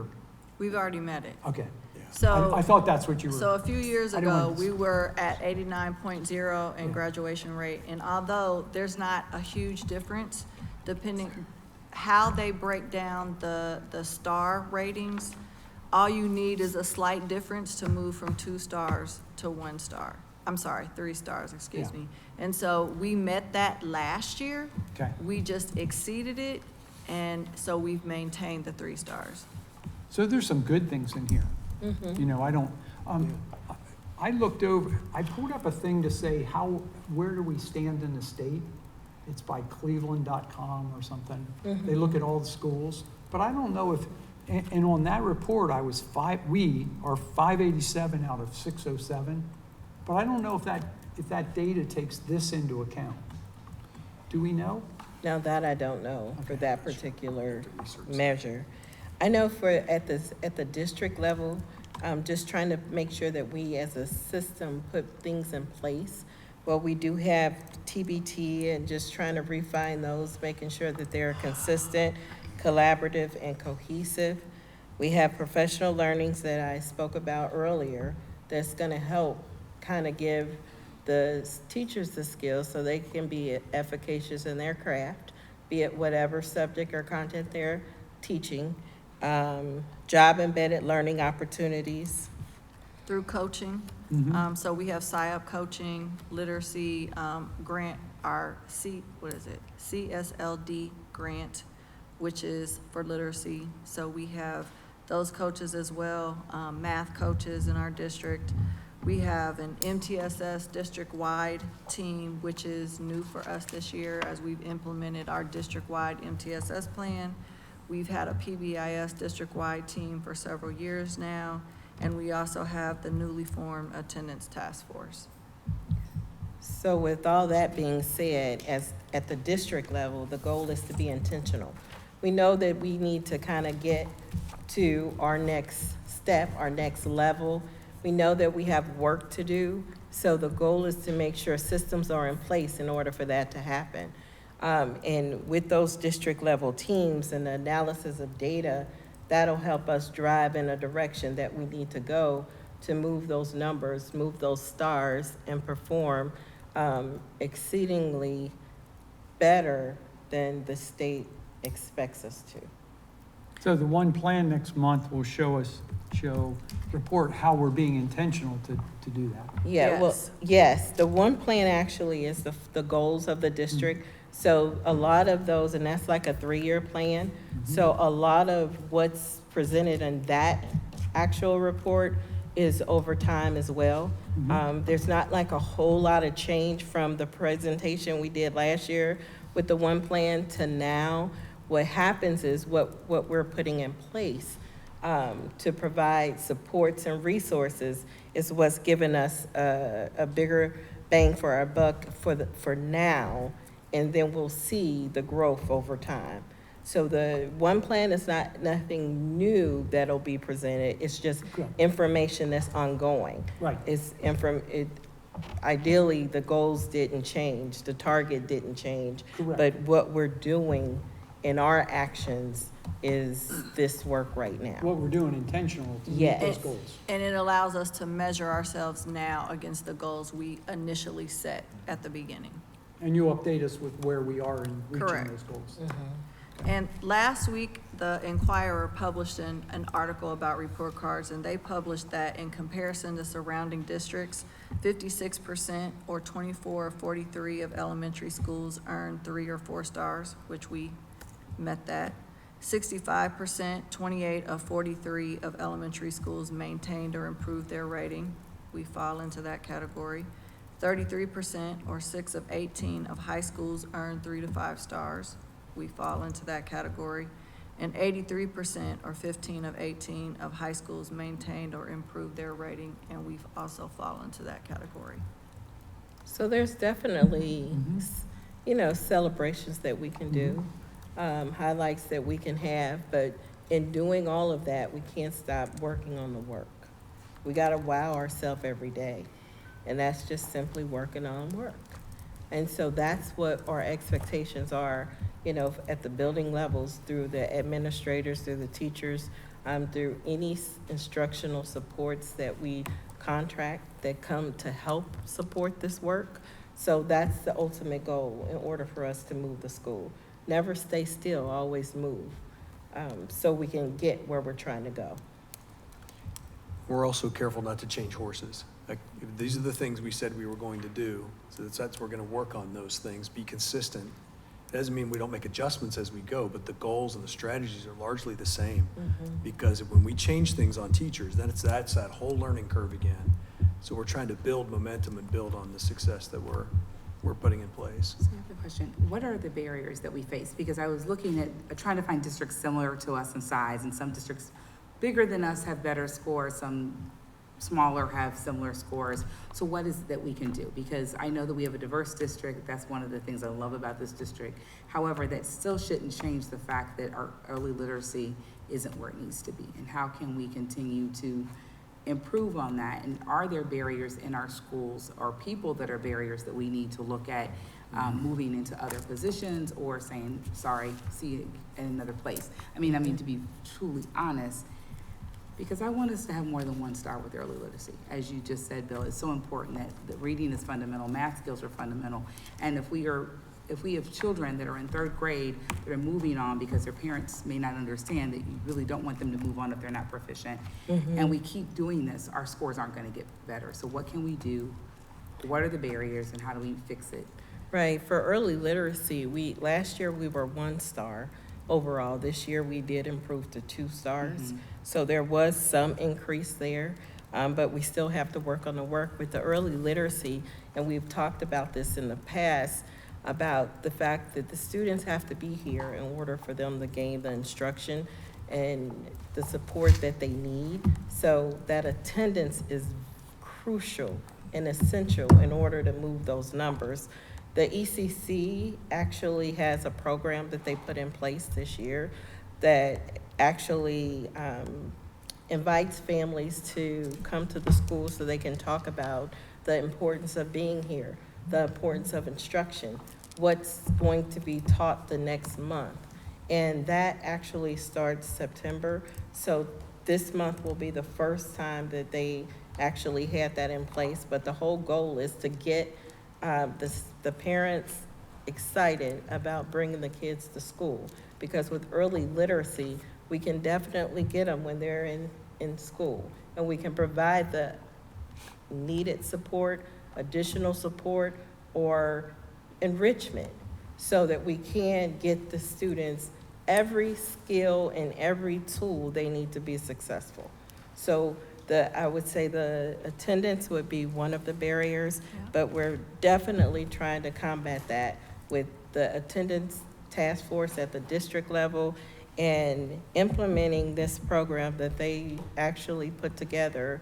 I can't say that I can own the rights to it, because it was something that, all I did was tell them we have to intervene. What great ideas can you come up with? And bringing the families monthly is something that we hope gains a momentum. I do believe the last they told me there was 35 signed up for September. So we're excited, and hopefully we can have more to share, that parents are coming, and maybe bring a parent so they can kind of explain how that program helps them and their students at home. Just to add to that, one of the other barriers is linguistic barrier. We have 40% of our families speak a language other than English in the home, which is beautiful, but that can present some challenges for learning.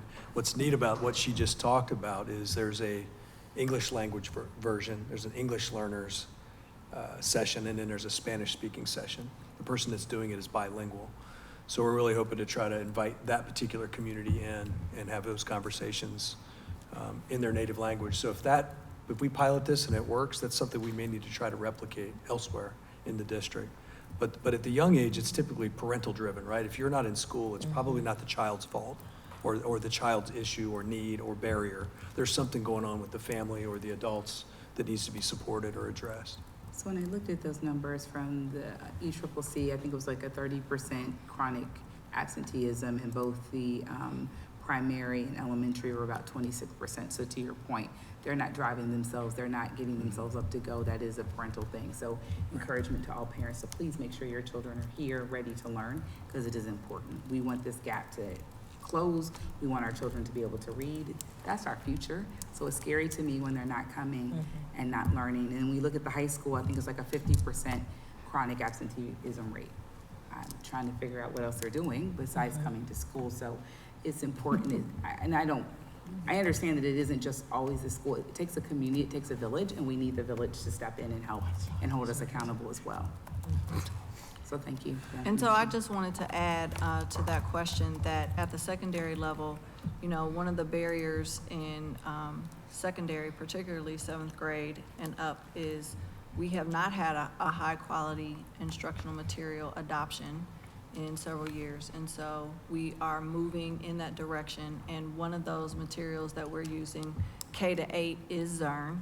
And so one of the things that we've done in middle school is we have totally reimagined how we teach math.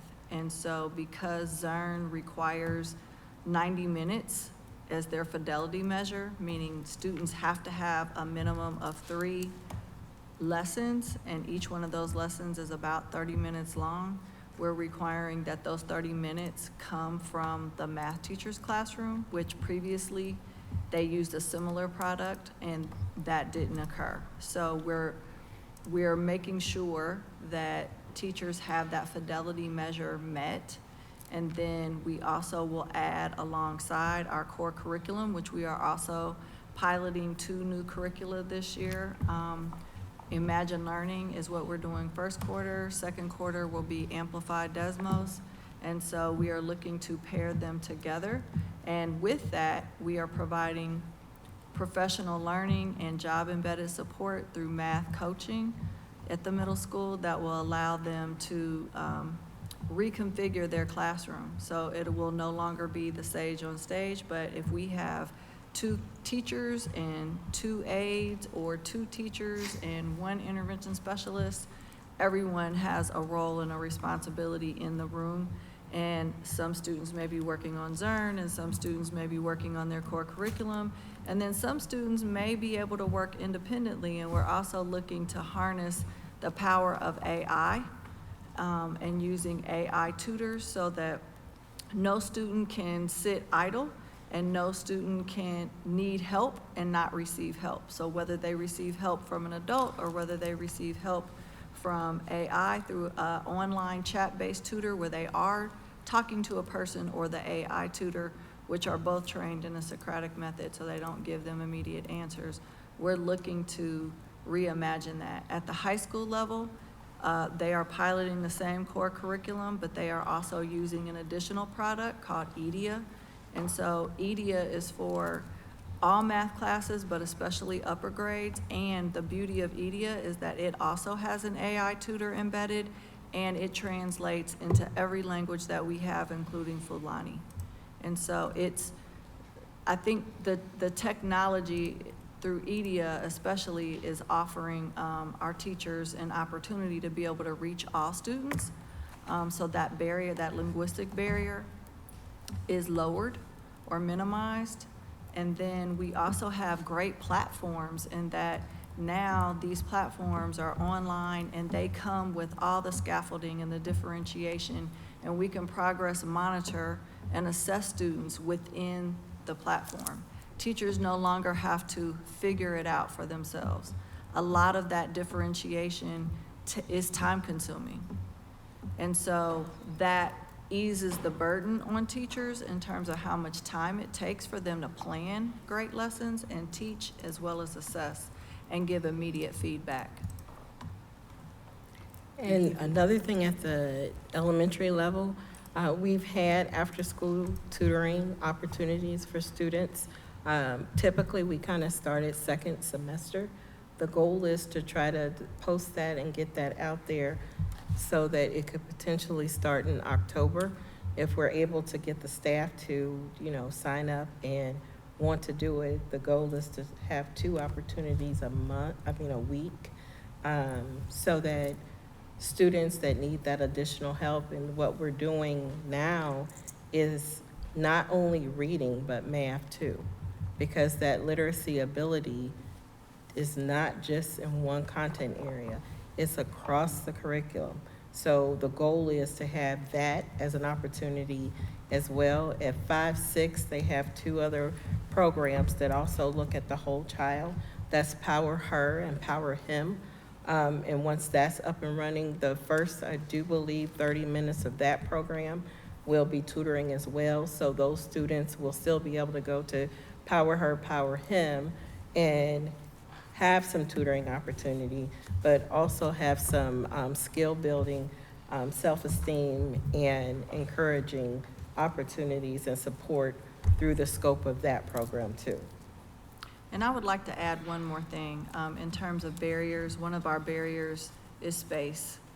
So when we want to intervene with students, intervention requires, oftentimes if you're talking tier 2, tier 3 small groups, sometimes you can do those small groups in a classroom. Teachers can do that as well, classroom teachers.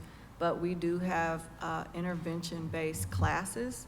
So we have a tiered reading class for the first year at the high school, as well as tiered reading, tier 2 reading and tier 2 math. And so the space for that, because we do have high needs of students or high numbers of students who need intervention, but sometimes we have to afford that opportunity based on space, and that's not equitable. We really need, every student who has a need should get that need. But we do our best to progress monitor, rotate students in and out by quarter or by semester so that we can serve as many students as we possibly can. In our tier 2 math class at the middle school, we have a limited number, 36 this semester, 36 next semester. It is an improvement upon last year, but it's still based on space. And so we'll have those 72 students receiving high dosage tutoring through varsity tutors, as well as working through our exact path intervention. Thank you.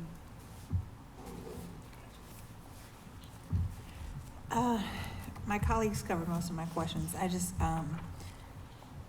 thank you guys for putting the information together, and I love everybody's positive spin on it. I'm gonna be honest, I'm concerned.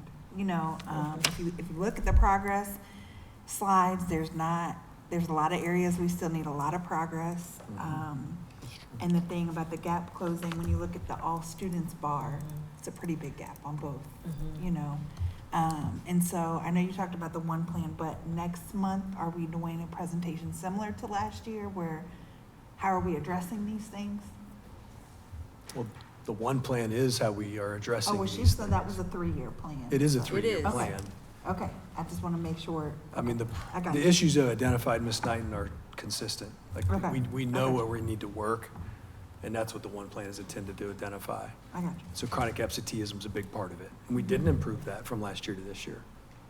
We did in 3 schools, but 3 schools we didn't, and as a district, it didn't go down, despite our best efforts, despite putting incentive programs in place. And so this year, we've added a truancy officer and an attendance task force. And so there are specific things we're doing that are aligned to those strategies. So I don't know I if got that's you. more Yep. what you're asking, No, but. we're good, yep. Thank you for that Thank you. presentation. Thank you. Board, we'll discuss this further in next month's work session. Thank you. Moving right along to 9.03, facilities update. Superintendent Benny, you have the floor. Thank you, President Smith. 9.03 is the facilities update. This report is presented by Mr. Jeremy Day, Executive Director of Business Affairs. Mr. Day. Good evening, everybody. Hope everybody's doing well. Got 3 items for you. The central office parking lot on the other side of this building is by and large complete. They're working on some punch list items at this point. We met last week as a group. Really pretty minor things. Some of the stuff they're actually waiting for rain to come to see. Can I ask a question about the parking lot? Yeah. Usually you put the base in the same width as the asphalt, but there they put the base Yeah. in a foot wider on each side, so when you mow, you're gonna throw gravel all over. We'll be careful about the mowing and the grass part for sure. It was actually, was that intentional. wasn't in the specs to do the wider base. It was something that they added. It wasn't in the spec, I guess. Added support, added base for it, which isn't a bad thing that way. But yes, that was something that was kind of surprising to some of our, We didn't pay extra for that, did we? No, it was just part of the package. Okay. Yeah. They considered, KT Holden considered it a gift to us, if that makes sense. I don't know. You rarely see that. Yes, yeah. Usually the base and the paving are the same, and then Yeah. the grass can come right up against it. You Yeah. don't have that gravel that gets thrown around. Yeah, I think we're just gonna have to be careful with that with the guys that are doing the mowing, but that wasn't the spec. That answers the question there. A baseball field update, I had a variance meeting with the planning commission a couple weeks ago. That did go through. The building permit has been applied for. The architect is working on some additional questions that were asked by the building department, so he's working on that now.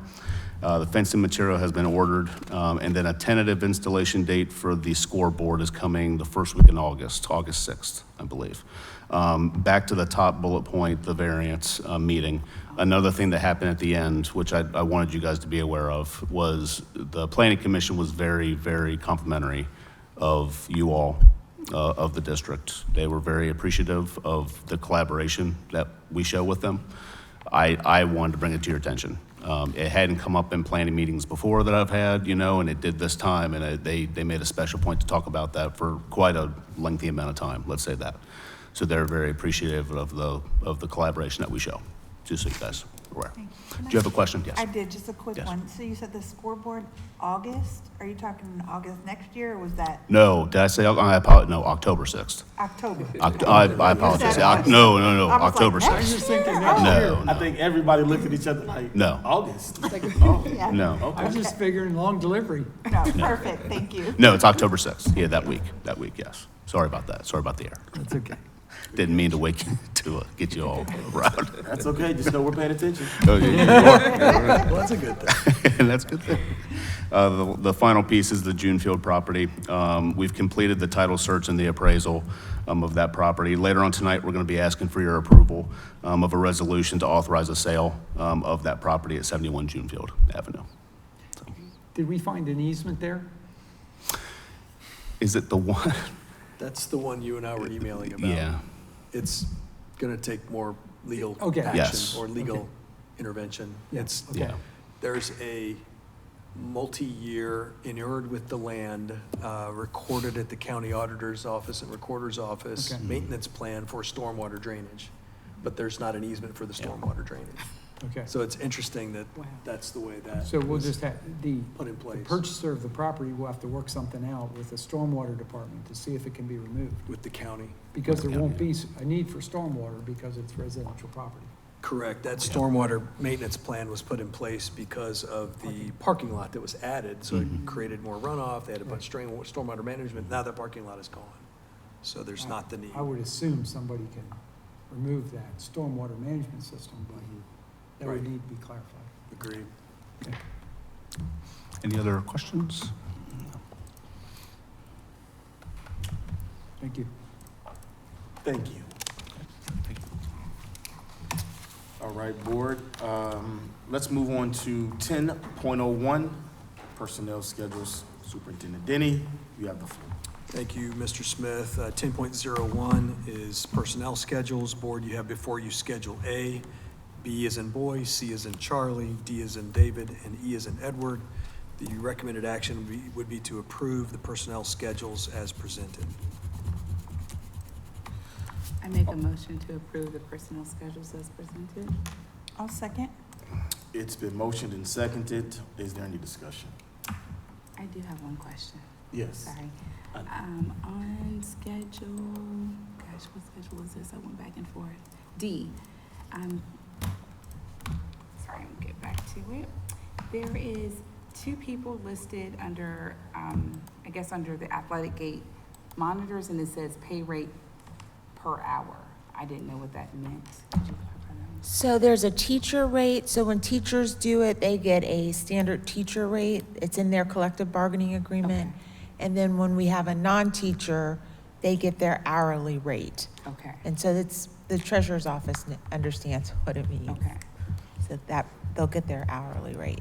So we have some hourly rates for certified, and then the EAP, and it has and it says pay rate per hour. Those are the people that get the hourly rate. If it says rate per hour, that's a clue that they are a classified or OPSI member, Okay, and they're gonna get their hourly rate okay, and potentially overtime. If it says $29 an hour, that means they're a teacher, okay. and they're good, that's the teacher rate that's in their collective bargaining agreement. Thank you very much. That's my only question. Anyone else have any more questions? No. Excuse me. I did want to point out that we have a high-profile early notice of retirement of Matt Allender. He's a long-term, wonderful employee who has had perfect attendance for years. And I hope I didn't jinx him, but he's had perfect attendance, a great work ethic, and very child-centered. And so he's announced that he's planning to retire at the end of the school year. So we'll be celebrating him at the retirement tea. I was hoping that was a typo when I saw that. I just saw him Saturday. He was waiting for the bus to take the cross-country team out, and I'm like, no. So, they're gonna retire and rehire. No, I'm just kidding. Mr. Seymour, can you call the vote? Ms. Bryant? A. Ms. Knighton? Aye. Mr. Spielman? Aye. Mr. Smith? Aye, that vote passes unanimously. Thank you, board. Let's move on to 10.02, supplemental salary schedule. Superintendent Denny, you have the floor. Thanks again, President Smith. Board, you should have before you the supplemental salary schedule that would be effective August 1st of this particular year, the start of the contract year. Just to highlight the changes, there are 2 additions to this. One is under Group 6, which is the high school assistant color guard director for middle school, and that is because that number is growing and the program is growing, so attempting to create more of a pipeline from the middle school into the high school for color guard, which is a great thing to see. The other addition is in Group 4 board, and it's the very bottom. It's the youth athletics coordinator supplemental role, and that is something we're excited about. That's going to be working with pre-K 6 students and families to create extracurricular opportunities in athletics, both as a general team or teams in basketball, flag football. We're hoping wrestling as well this year for boys and girls, but it's also to create pipeline into the middle school for our Warrior Athletic program.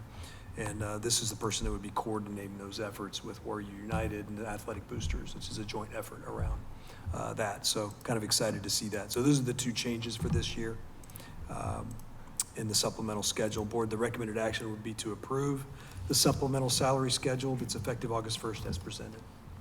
Wonderful. Board, a motion is in order.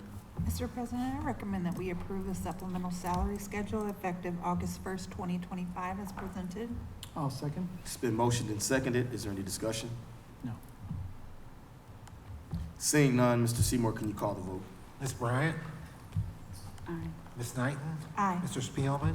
Aye. Mr. Smith? Aye, that vote passes unanimously. Thank you, board, very much. Moving on to 10.03, proposals for overnight extended student trips for the Academy of Global Studies. Superintendent Denny, you have the floor. Thanks again, Mr. Smith. Board, you have before you 9th, 10th, 11th, and 12th grade field trips. They are all overnight trips to different parts of the domestic United States. These 4 trips are annual, and so board, the recommended action would be to approve these proposals for overnight or extended student trips for the Academy of Global Studies at Winton High School for the spring of 2026 as presented. Board, a motion is in order. Mr. President, I'd like to move that we approve the,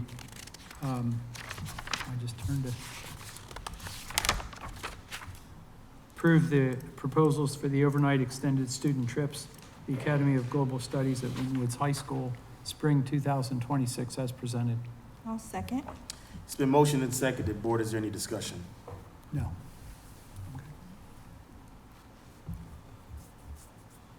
I just want to know how I can be a chaperone, man. I looked at some of these trips, I said, know. you Look pretty Yeah. good. know, I'm gonna have to, Well said. I'm gonna have to talk to my man, Mr. Thompson. There we go. Let me know what I gotta do. Seeing there's no discussion, Mr. Seymour, can you call the vote? Ms. Bryant? Aye. Ms. Knighton? Aye. Mr. Spielman? Aye. Mr. Smith? Aye, that vote passes unanimously. Thank you very much, Board. Let's move on to 10.04. Resolution for National Principals Month, October 2025. Superintendent Denny, you have the floor. Thank you again, Mr. Smith. 10.04 Board is a resolution in recognition of the important and pivotal role that our building level administrators play in the lives and education of our students, which in this case, it's the principals in particular that we're wanting to acknowledge. So Board, you should have before you a resolution to that effect for National Principals Month. And the recommended action would be to approve this resolution for October 2025 as National Principals Month as presented. Board, a motion is in order. Mr. President, I'd like to move that we approve the resolution, National Principals Month, October 2025, as presented. I second the motion. It's been motioned and seconded. Board, is there any discussion? I'd like to read it if I can. Go right ahead, please. So this is a proclamation for National Principals Month, October 2025.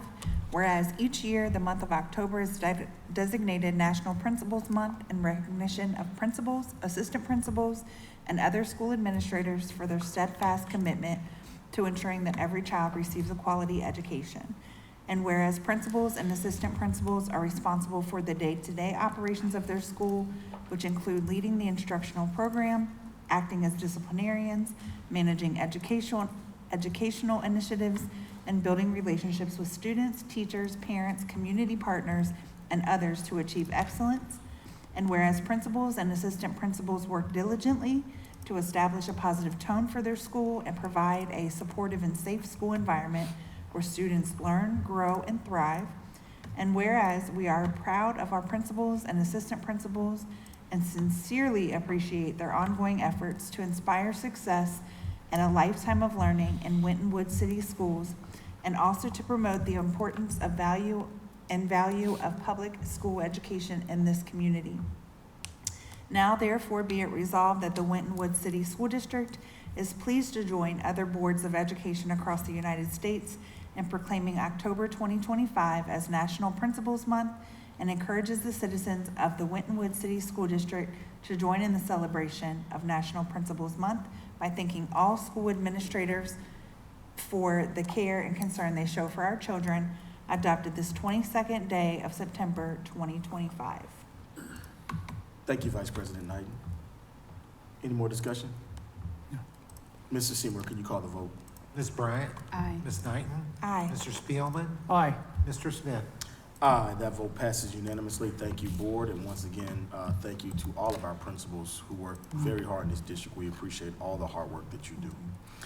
Moving on to 10.05, Resolution National School Bus Safety Week, October 20th through the 24th, 2025. Superintendent Denny, you have the floor. Thank you, President Smith. You should have before you, Board, a resolution regarding National School Bus Safety Week. This is an opportunity for us to recognize and acknowledge and extend gratitude toward the folks that make up our transportation department, in particular, those who drive buses. It's a difficult job. It's a challenging work, and it's the first person and the last person that many of our students, over half of our students, see each and every school day. So it's just a chance to lean into that and acknowledge them. So Board, the recommended action would be to approve this resolution declaring the week of October 20th through 24th, 2025 as National School Bus Safety Week as presented. Board, a motion is in order. Mr. President, I'd like to make a motion that we approve the resolution, National School Bus Safety Week, October 20 through 24th, 2025, as presented. Sure about that? Yes, I'm positive. I think I'd like to second it, and I'm I'd like to sorry. read the proclamation. All right, thank If you. you Go allow right me. ahead. Proclamation, National School Bus Safety Week, October 20th to 24th, 2025. Whereas the Winton Woods City School District Board of Education recognizes the critical an important role that bus drivers are entrusted with on a daily basis. And whereas the Winton Woods City School District Board of Education commends the dedication of these drivers who provide safe transportation for the students and staff members of our district. And whereas bus drivers demonstrate a positive role model to reinforce the importance of education and support for families, schools, and community. And whereas the Winton Woods City School District Board of Education, as a stakeholder in the educational development of these children, express its appreciation and support for the drivers and staff of the Winton Woods Transportation Department. Now therefore be it resolved that the Winton Woods City School District Board of Education proclaims the week of October 20th to 24th, 2025 to be a week of sincere appreciation for the important role of the staff of the Transportation Department of our school district. Thank you. Thank you, Mr. Spielman. Any more discussion? Seeing none, Mr. Seymour, can you call the vote? Ms. Bryant? Aye. Ms. Knighton? Aye. Mr. Spielman? Aye. Mr. Smith? Aye. That vote passes unanimously. Thank you very much, Board. And once again, yes, thank you to all of our bus drivers, all of our mechanics, bus aides, everyone who works in that department. I see the buses ride up and down the street all the time, and I just take a moment just to appreciate the fact that they're doing it safely. I see a lot of accidents and buses on the side of the road. I'll pass one and I can't see exactly who it is. I'm immediately calling Mr. Diddy to make sure it's not us. And it never has been. And I appreciate that. I really do. And I appreciate seeing the kids jumping off the bus and not arguing. And it's just an environment. And so I appreciate each and every person in our transportation department, secretaries, bus aides, bus drivers, all of those people, mechanics, who make that department run so seamlessly. Thank you so much. Let's move on in the agenda to 10.06, resolution to authorize the sale of property on 71 June Field. Superintendent Denny, you have the floor. Thanks, Mr. Smith. 10.06 is a resolution, Board, to authorize the sale of real property at 71 Junefield, also known as 73 Junefield, the address of the former school located at that site, which was historically Beechwoods Elementary, later on Winton Primary North, and then after that, even Winton Early Childhood Central Campus, before we relocated to the building, of course, where we're holding this meeting currently. Board, this resolution authorizes the sale of this property. And so we would respectfully request your consideration, Mr. Day, if you don't mind coming forward, just in case they have questions, once the motion is made and seconded, and there might be discussion or questions.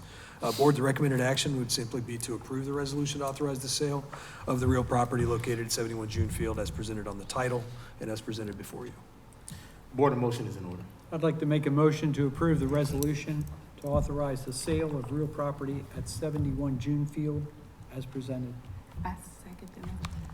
It's been motioned and seconded. Board, do you have any discussion? I just have one question. So if we get 3 proposals of which none are acceptable, we can turn them all down, correct? Yes. Any more? This is more of a parliamentary question. Do we have to read this resolution before we approve it? Okay, I just want to make sure. I mean, unless you want to read it. And nope, I don't not at all. I'm a little tongue twisted right now. It's okay. It happens to the best of us. Mr. Seymour, can you call the vote?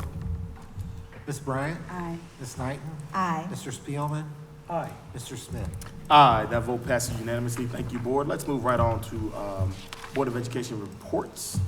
11.01 is the legislative report, and by the look on Mr. Spielman's Keep it short and face, sweet, please. Short and he is anxious to give his first brief, extremely brief a short, legislative yeah, this report. 33-page report. I'd is like not to no say pressure. that this report is 32 pages. And you're gonna give us half of that. And I'm You got only 30 seconds. there's a number, there's 7 pages of just bill proposals.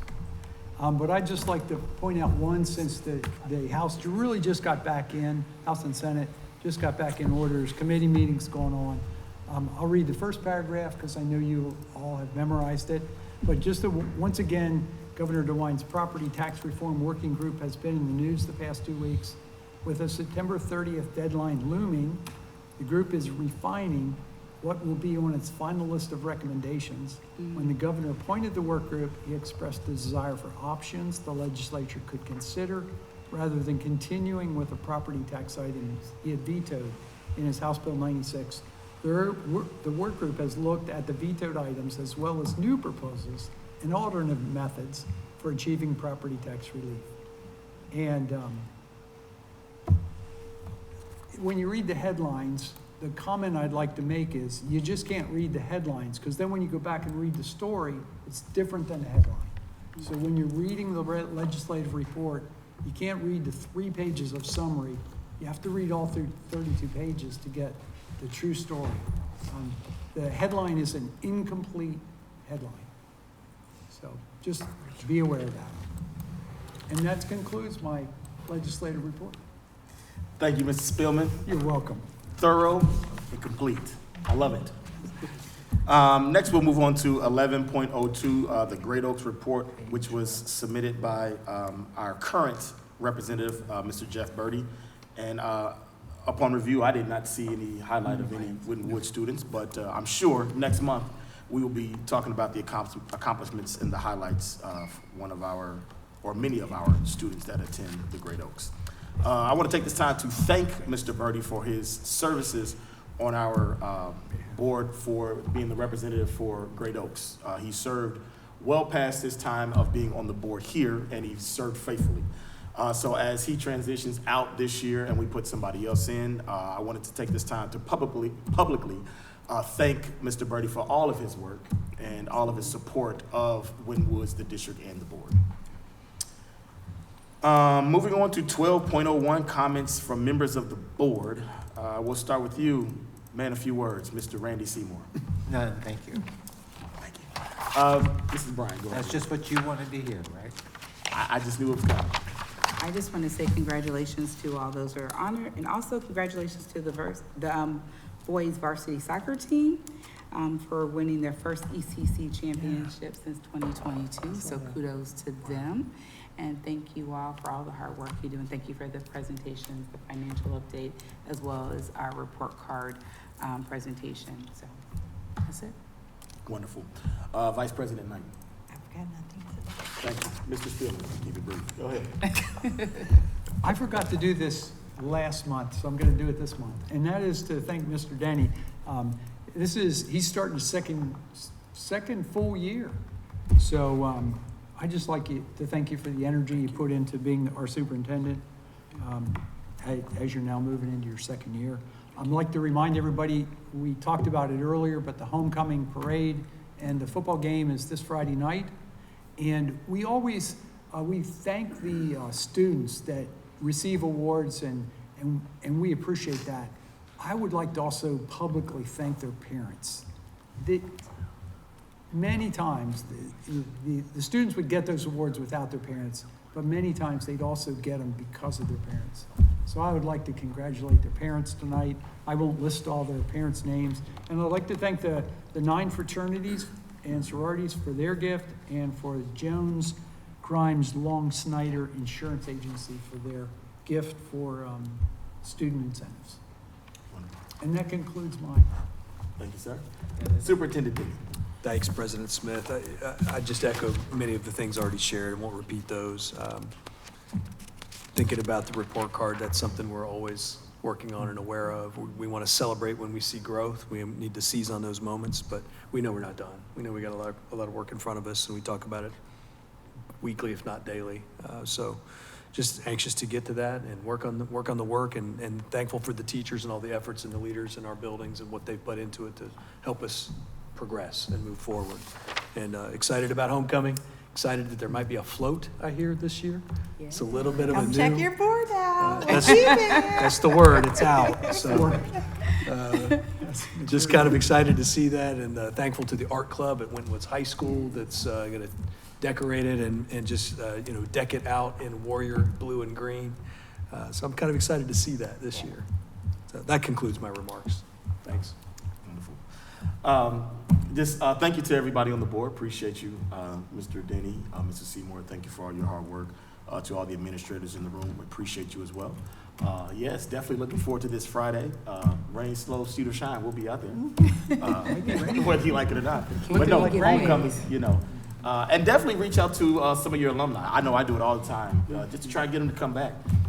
Even if not to celebrate, but just to see what's going on in the community, what's going on at the place where they graduated from. So I encourage all alumni to join us this weekend. It's Friday night for our game as we go on ahead to victory. Moving right along to 13.01, resolution of appointment to Great Oaks Career Campus Governing Board. Board and nomination is in order.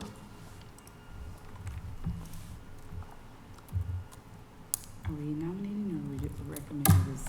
I would like to formally nominate Vice President Angela Knighton for the position as our appointee to the Great Oaks Career Campus Governing Board. I'll second that.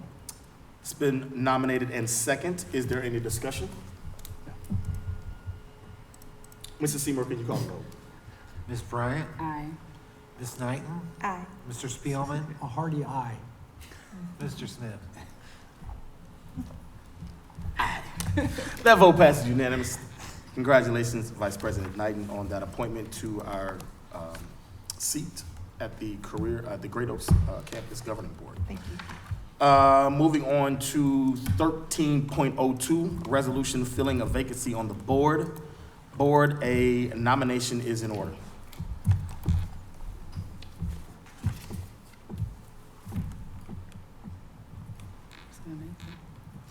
Mr. President, I would like to make a nomination. We're talking about who? Okay. Yeah, out of our three? That's correct. Okay. I would like to nominate Kayla Miller for the open vacancy on the board. Miller's been nominated. Is there a second? I'll second that.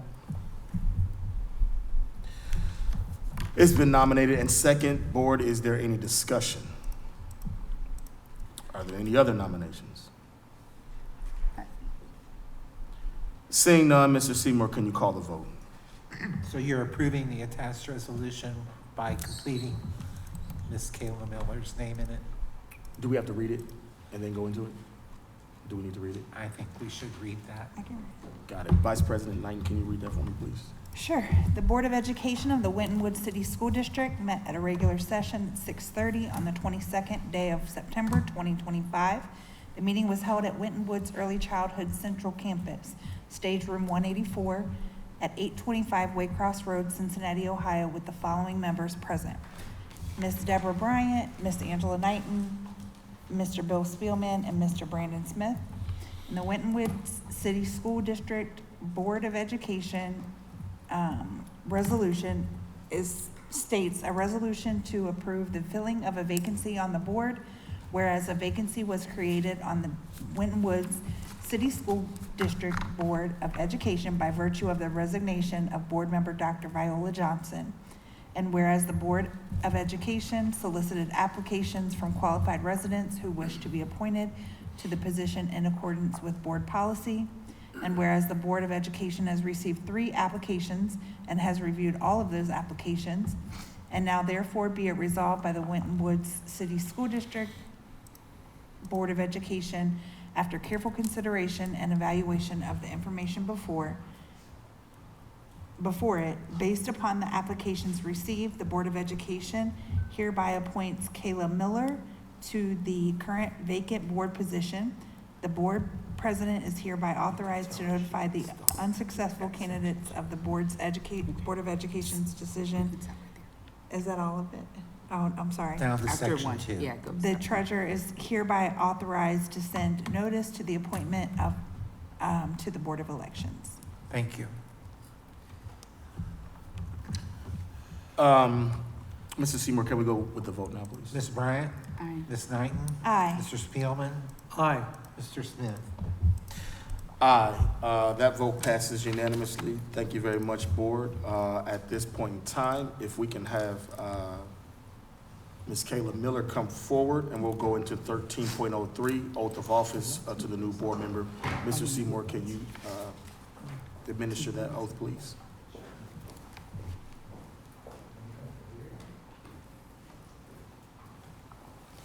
If you'll just repeat after me. Thank you. I solemnly swear I solemnly swear that I will support the Constitution that I will support the Constitution of the United States of the United States and the Constitution of the State of Ohio, and the Constitution of the State of Ohio, and that I will perform faithfully, and that I will perform faithfully and I will perform faithfully the duties of member the duties of member of the Board of Education of the Board of Education of the Winton Woods City School District, of the Winton Woods City School District, Hamilton County, Ohio, Hamilton County, Ohio, to the best of my ability to the best of my ability and in accordance with the laws and in accordance with the laws now in effect now in effect and hereinafter to be enacted and hereinafter to be enacted during my continuance in said office during my continuance in said office until my successor is elected and qualified. and until my successor is elected and qualified. So help me God. So help me God. Congratulations. Thank you. I need you to sign. Congratulations, Kayla Miller. Have a seat.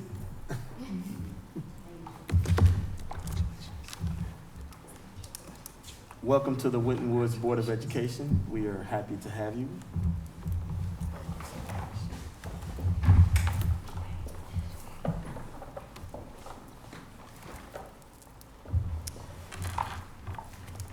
I would like to thank all of those who submitted applications. It was not an easy choice because everyone was very qualified, and we appreciate everyone who took the time to apply because we know this is a service of love because you have to love what you do in order to do it and do it with fidelity the way we do it here. So once again, thank you for all of the applicants who submitted applications, and we appreciate your support as we continue to do the work for the Winton Woods District. Let's move on to 14.01. I now call this meeting of the Winton Woods City Schools Board of Education adjourned. Thank you to all in attendance, and thank you to Waycross Community Media, as always, for broadcasting this meeting.